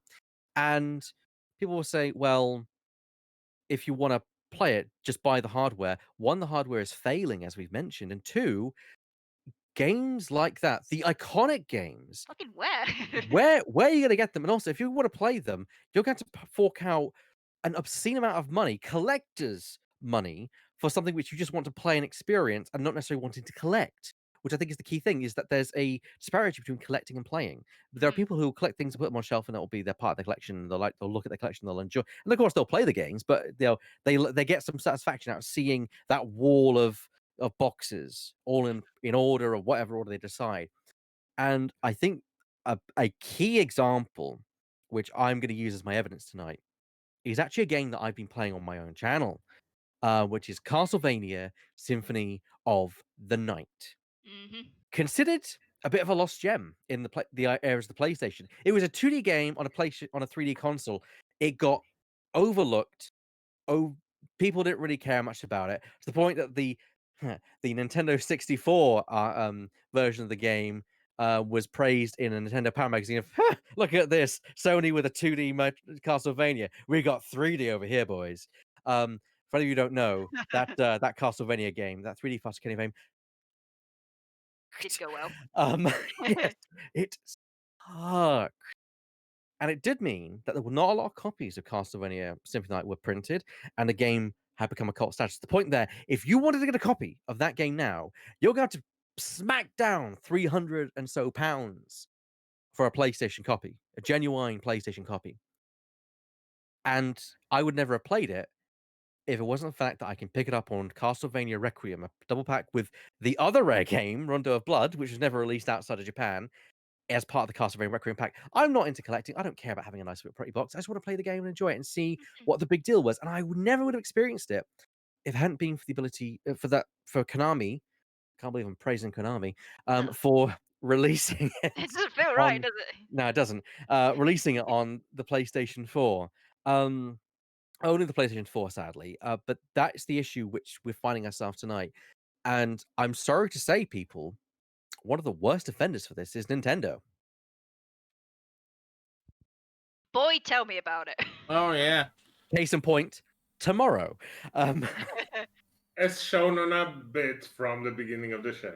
Yeah. Now, there are a lot of problems with this. Like, it does mean that emulation is the way forward, and preservation has been made. Strides towards preservation being made in using emulation to preserve games and what they are. And I think that's a good thing, because some people say, well, why don't you just have like a museum with all these games? It's not about games are more than just the sum of their parts. It's about the experience of playing the game. You know, I think the example I offered to a couple of you last week was, you know, if I wanted to read the Bible, I don't have to go to the Vatican and read the original manuscript. I can go to my store and just buy a copy of the Bible off the shelf. You know, there's the original text for historical purposes, and then there's the, your copy, which you can do whatever the fuck you want with because it's yours. And I feel there's a great need, especially with the way things are going all digital, for us to be more careful about preservation and offering these. And I think some companies are doing a great job of saying, yeah, we'll keep the game, we'll release this old game, keep it updated and make sure it's playable on modern hardware. And I think that's a really good thing to do, especially for computers, because computers, effectively, their operating system didn't change too much, and compatibility they should remain compatible going forward, give or take a little bit. Yeah, so of shout out to wrangling. GOG. Which is why Sega, in fact, is one of the better companies for it. Again, never thought I'd be praising Sega in tonight's stream, but here we go. Their Sega Drive Mega Drive collection can be played on any console. You can buy it on any console, but the best one to buy it for is PC, because you get the ROM with it, which actually enables ROM hacks. So a lot of ROM hacks out there will say, go buy the game and then apply this thing to hack the game, and you now have the hacked version. And I think that's a really good move going forward. I'm surprised companies haven't said, yeah, we'll release our older games on PC with compatibility so that people can preserve and play them. Yeah, but then they're not getting all the money in the world, though. Yes, the problem with Nintendo, as I point out in the show, is that their job is to continuously sell you the game over and over and over and over and over again on every single generation. So that it's like, okay, you bought the game for Switch, but you want it for the Switch too, right? You know, Yeah, you it's bought just The you Super bought the game- Switch.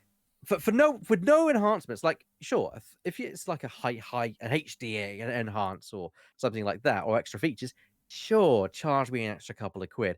But if it's just the original game, yeah, you bought it once for your Wii, now buy it again for your Wii U and for your Switch. Cause fuck you. yeah, and this is again weird Eastern mentalities coming into these things. Is we've all known and we've all say it. Nintendo's always been antiquated with the way Yes. they approach things. They've dragged their feet with getting their console online and with their own online service, which is not a great What's online an online service. system, guys? Yeah. They've dragged their feet with cloud Windows save. 95. They've dragged their feet pretty much with anything customer kind of care related, and to the point where just last year we were saying, oh, the Switch getting an online kind of service, and yes, we had online service, but Splatoon was really the first time it's like, whoa, there is a third-person shooter online on the Switch. Whoa, Excuse whoa, me, whoa, whoa, I need to steady sit. on now. I need to sit down, on Nintendo system. Yeah, and Who I said, approved this?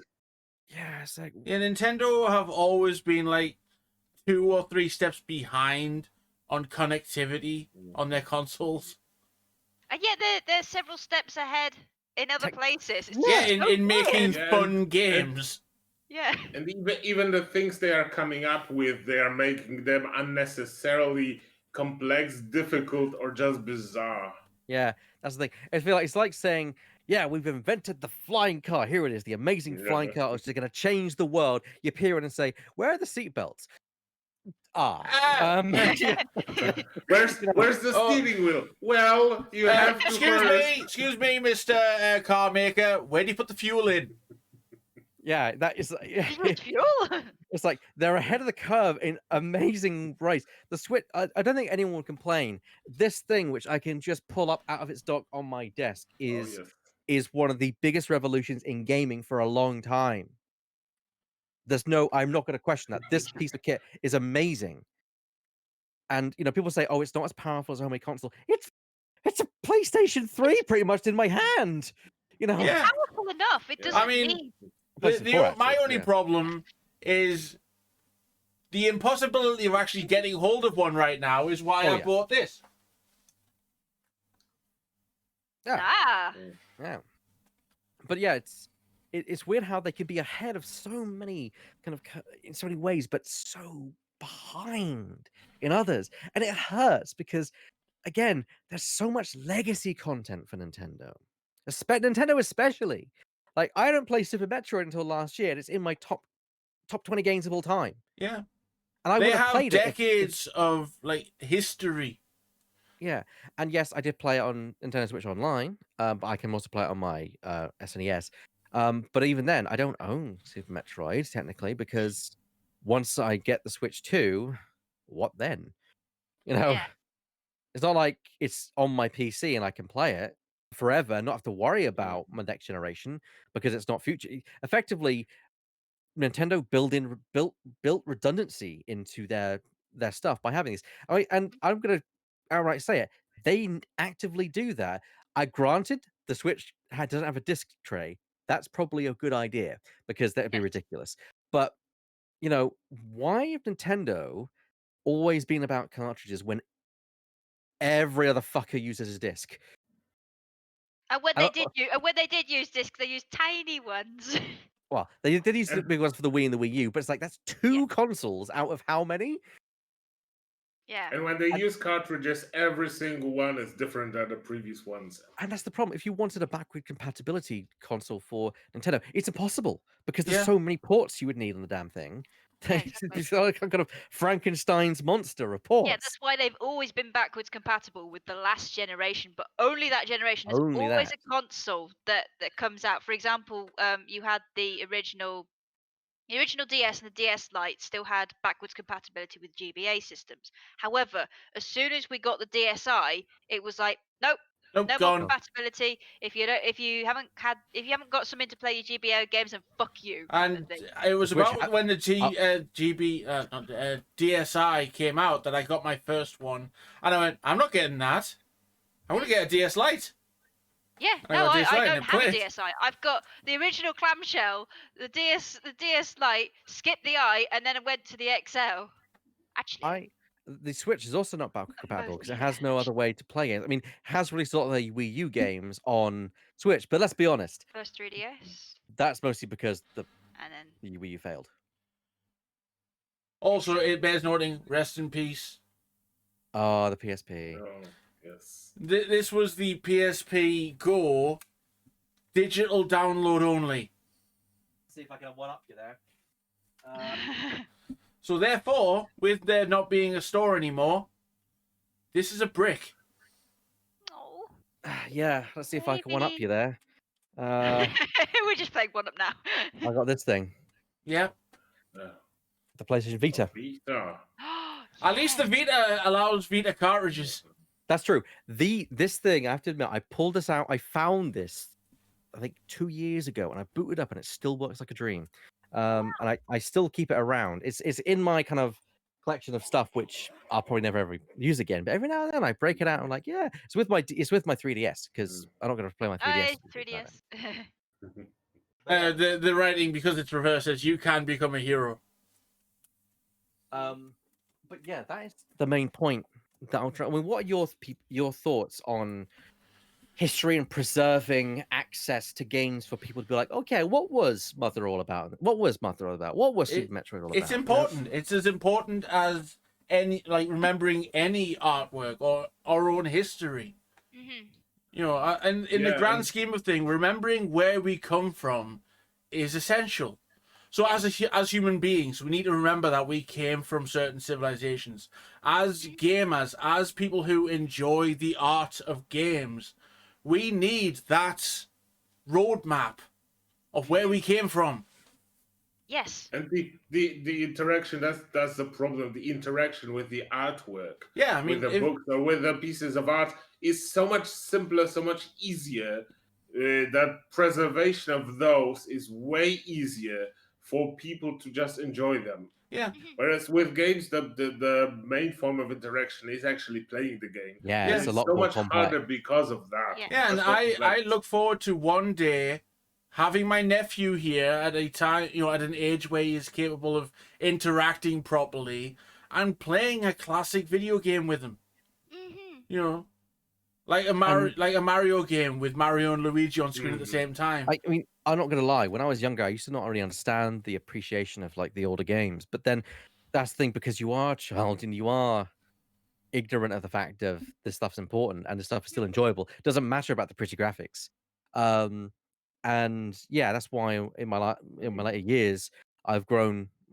Not my later years, but my more recent years, I have grown more appreciative of the SNES generation, and of course the generation I missed, and of course the and the Nintendo 64, which, to be fair, that generation is completely lost to time, because that, and I think that generation, the Nintendo 64 and PlayStation, is the hardest generation to find games for, because there was kind of a experimental era.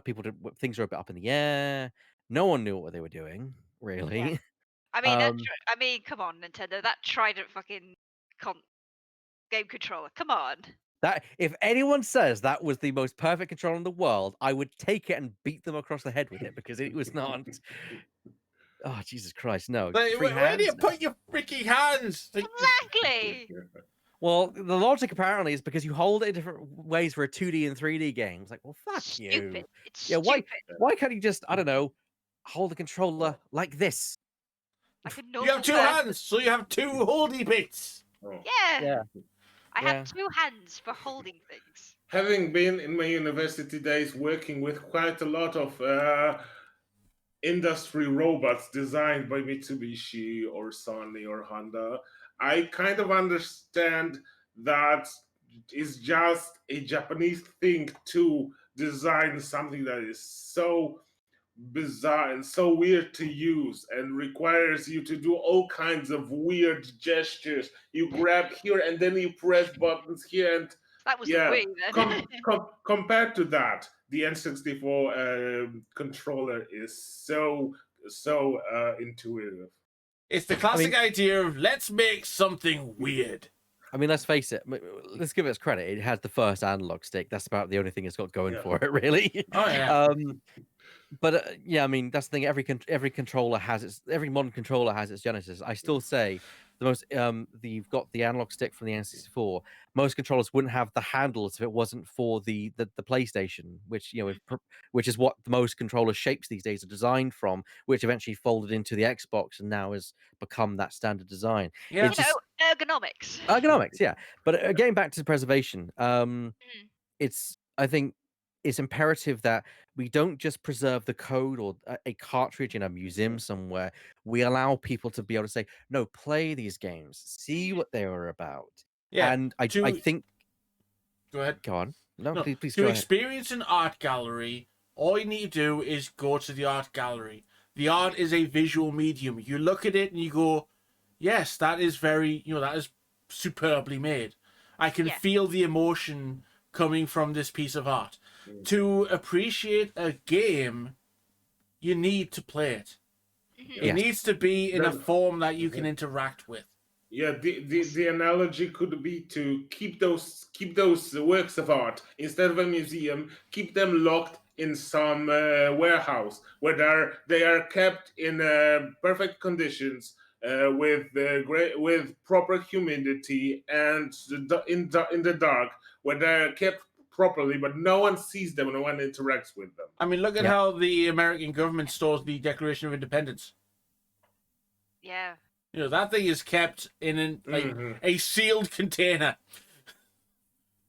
So there are many ways of properly storing things.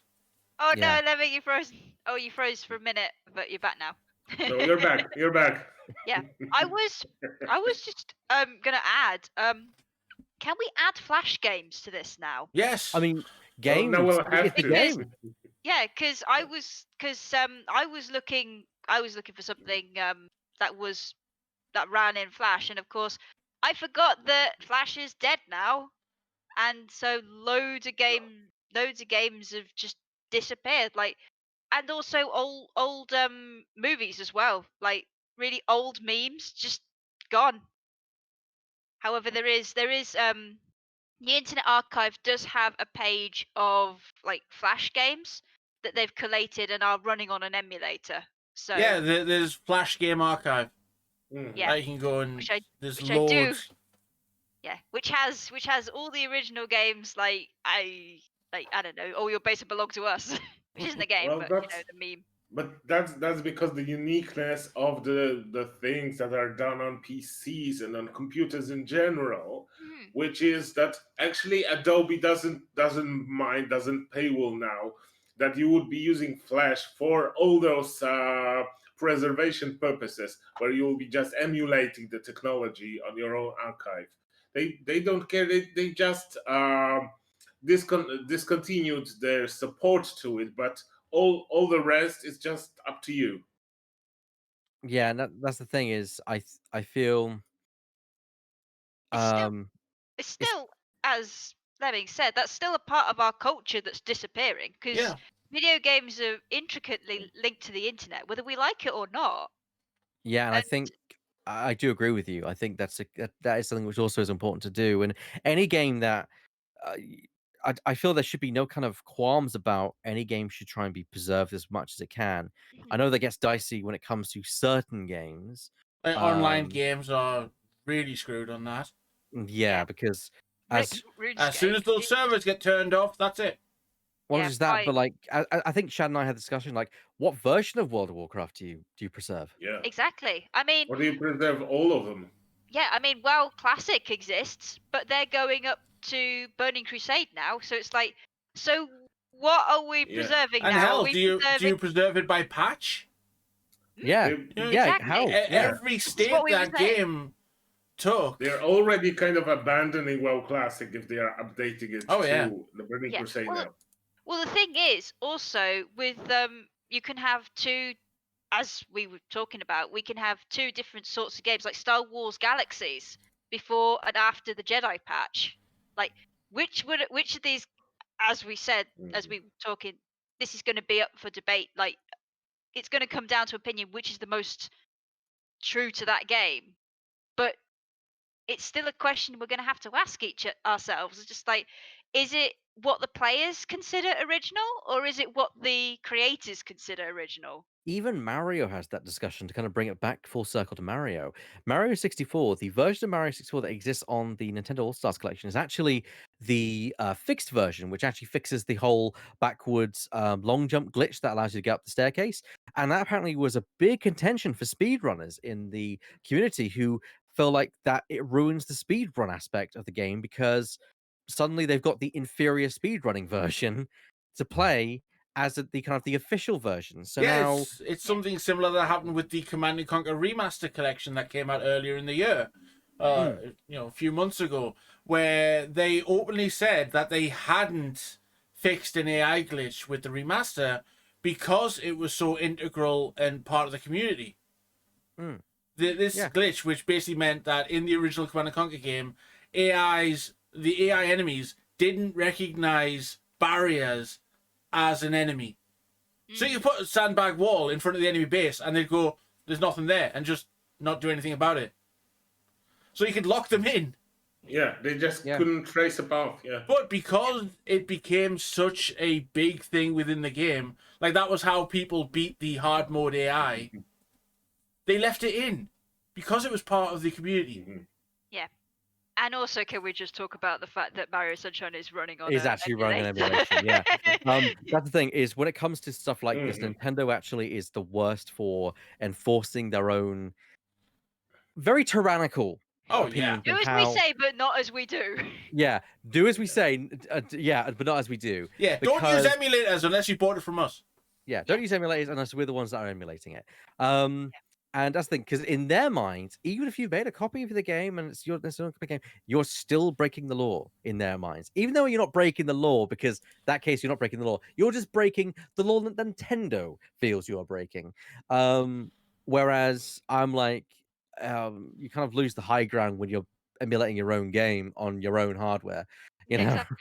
At some It's- point, I'm going to have to emulate Pokemon Platinum, and I have the game. So what the fuck you going to do about that, mate? Yeah, that's the thing. I think if you've got the game, that's all fun. That's all well and good because you're not pirating. I've got a copy of the game, and it's just more convenient. I mean, if I'm Yeah.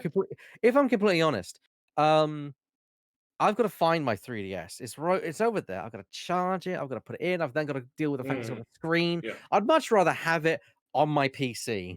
Yes. I can't even remember what game I've got in this right now. Absolutely agree with that. Yeah, what do I have? And also, I wanted to mention that the things that are happening to like Okay. SNES and the Segas, that is also something that's already happening to the old microcomputers like BBC Micro, like Commodore, like Amiga, like Spectrum, like Atari. They are already going through that. The computers are now only the sort of things that collectors are buying and are keeping in pristine conditions. They are tweaking with it. They are welding parts. They are doing all kinds of things to preserve the hardware, but mostly for their own collector hobbies.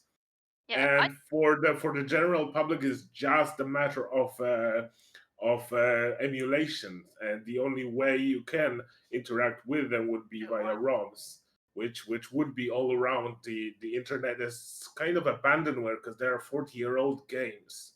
God, yeah, yes, abandonware is another thing because people talk about PC gaming and how it's the best in the early in the 90s and noughts. That's not the case.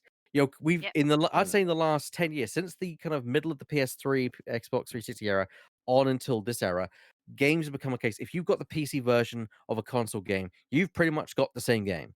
Whereas beforehand, PC existed in its own weird little bubble where it had its own versions of games, and some were better, some were terrible compared to the other versions. Some PC games are exclusive only. I mean, I picked up a copy of this game just for my own personal use.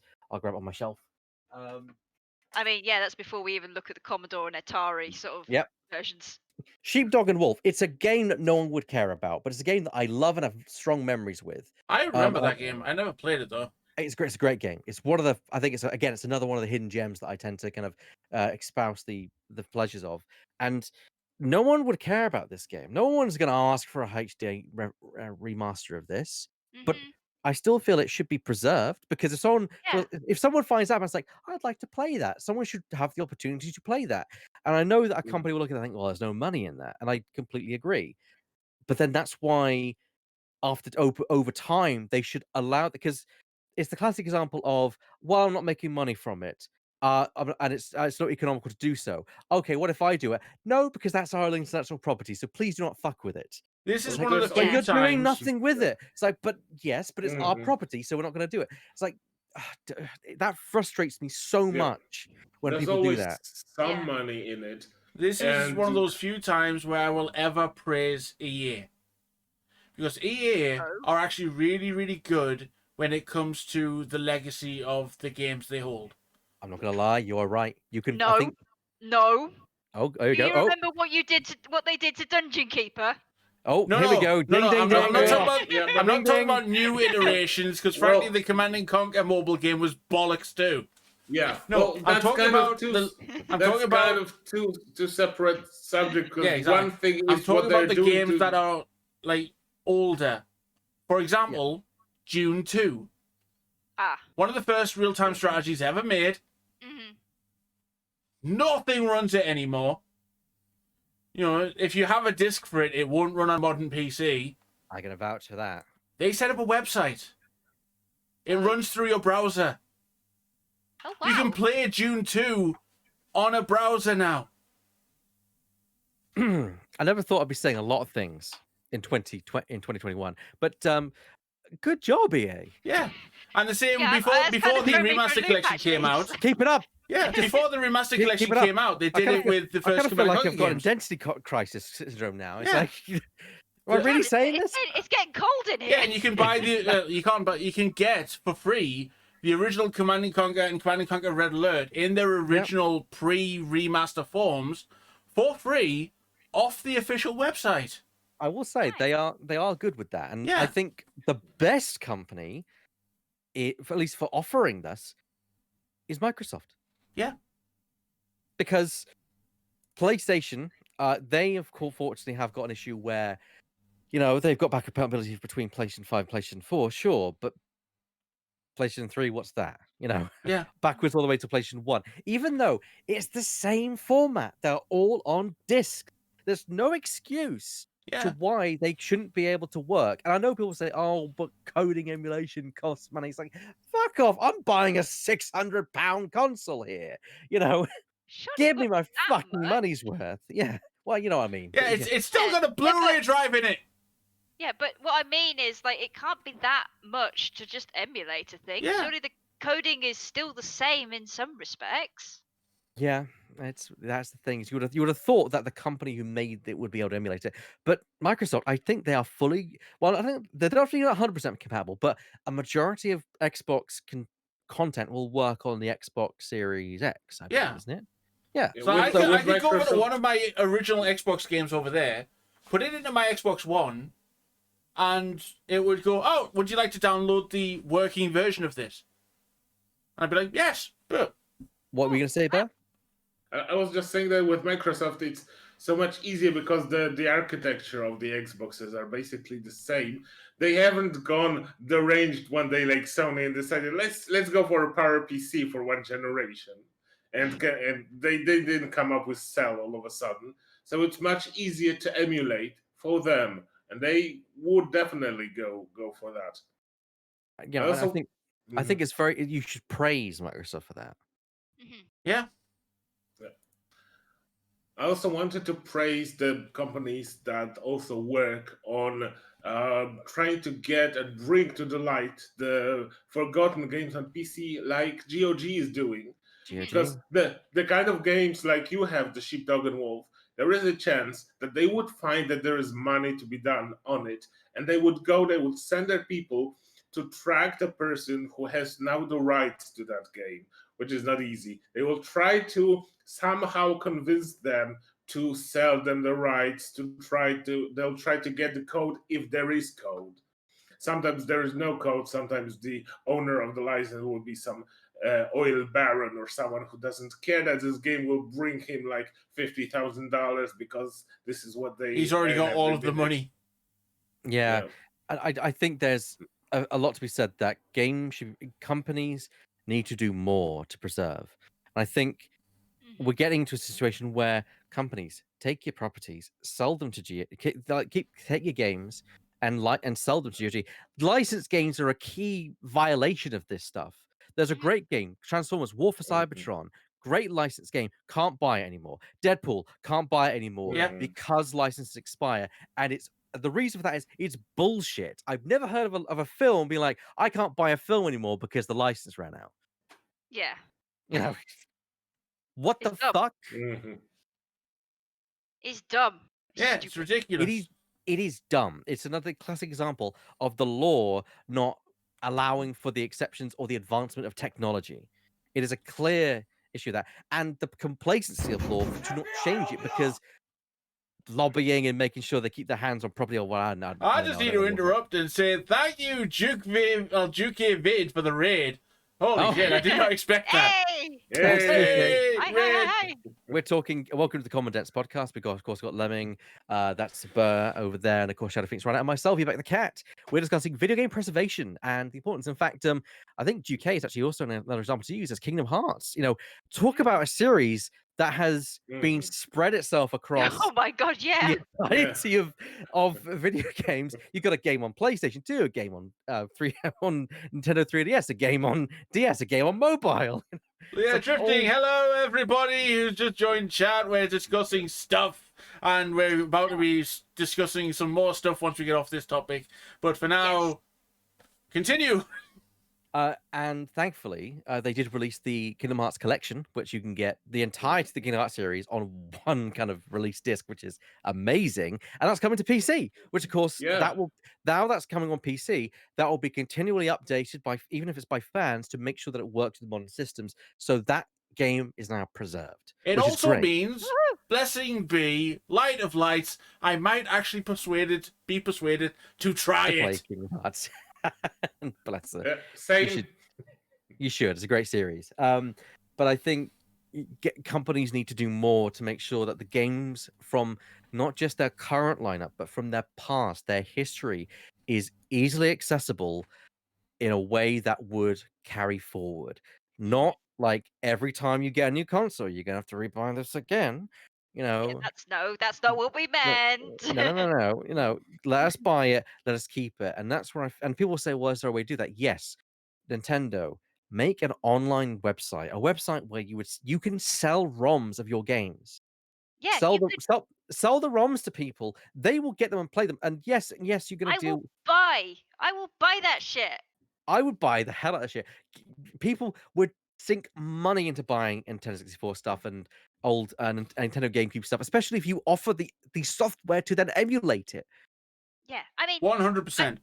I mean, if they, I truly admit, if they came out with like a mini GameCube, I'd be like, I'm sold. Just give it, give me, take my money.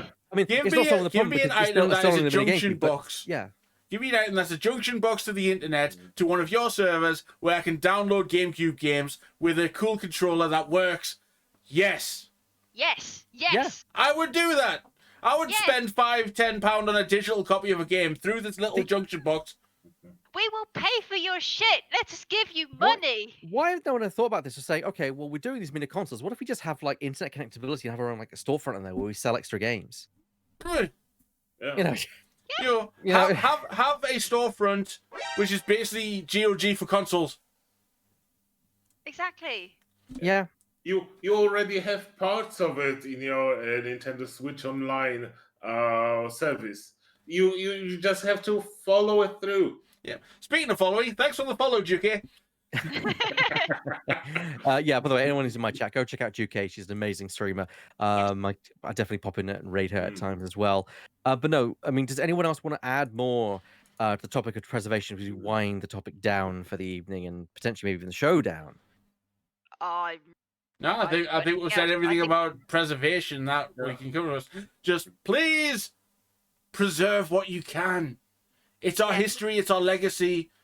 There are many games that are worth looking at, and we can't if they're not able to be looked at.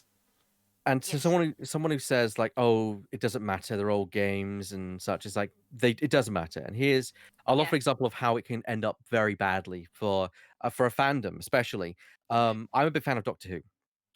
And back in 1963, when the show first came out, it was not common to save recordings of shows because they would never be rebroadcasted. They're a one and done because Yeah. syndication would never be the Mhm. thing, and so they would re-tape over the original Oh tapes. no. There are so many Mhm. episodes just no longer there from the first and second Doctor eras that you just cannot find. You cannot make them anymore because they're gone. They're gone throughout time.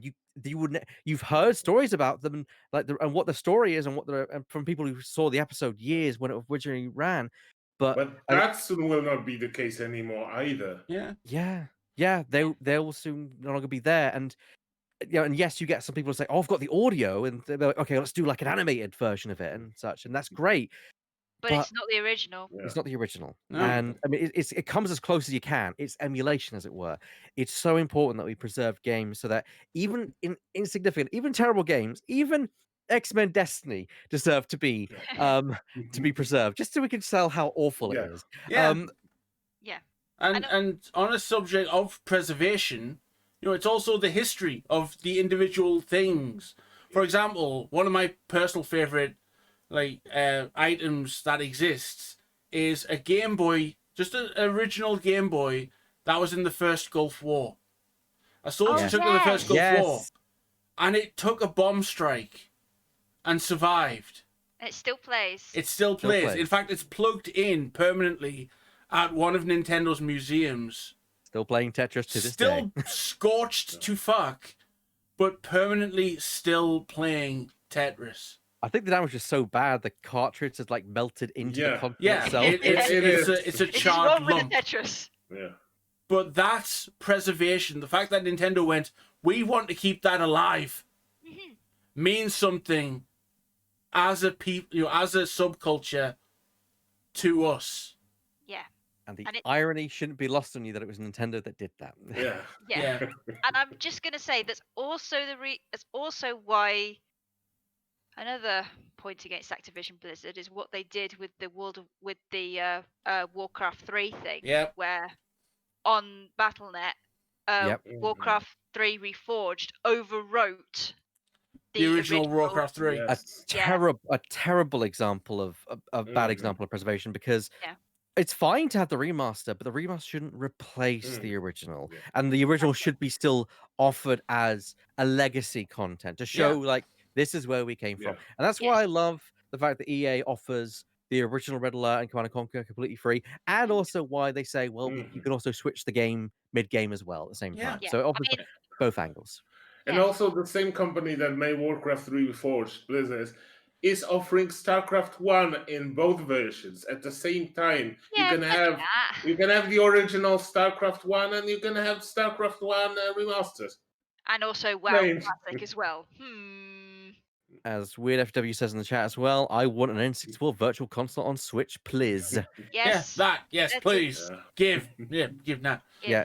So this is my heartfelt message out to companies. Preservation is important because without them, it seems to be that Metroid is a lost series these days. With Metroid Prime 4 coming out, sure, there's renewed interest. But before that, there was a long gap in the series.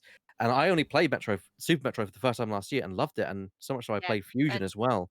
Yeah. And Guess where Prime is? yeah, Prime On on the the GameCube. GameCube. And that's It's- never come back. Mhm. So many great series, so many great games throughout history that are now lost. Even games some would see as insignificant and not even worth preserving.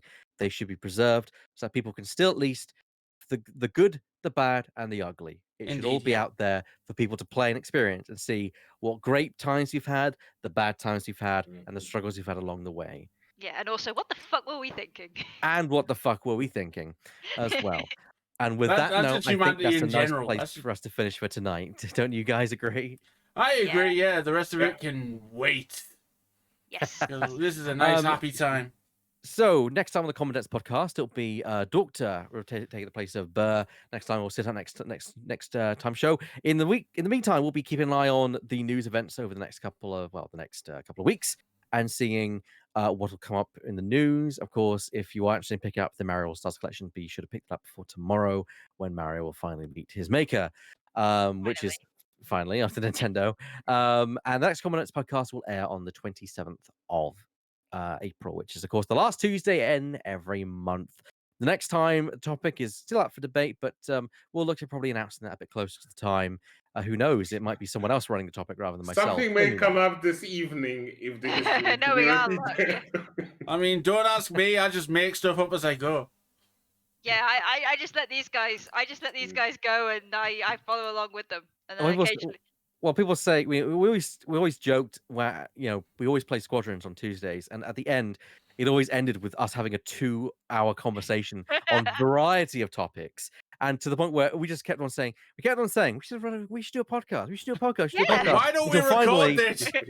Until finally, here we are. There it is. doing a podcast. And we're on our 3rd episode, so clearly we're doing something right. Yeah, and don't clearly worry, we're doing everyone. something By right. next episode, all that stuff back there should be cleaned away.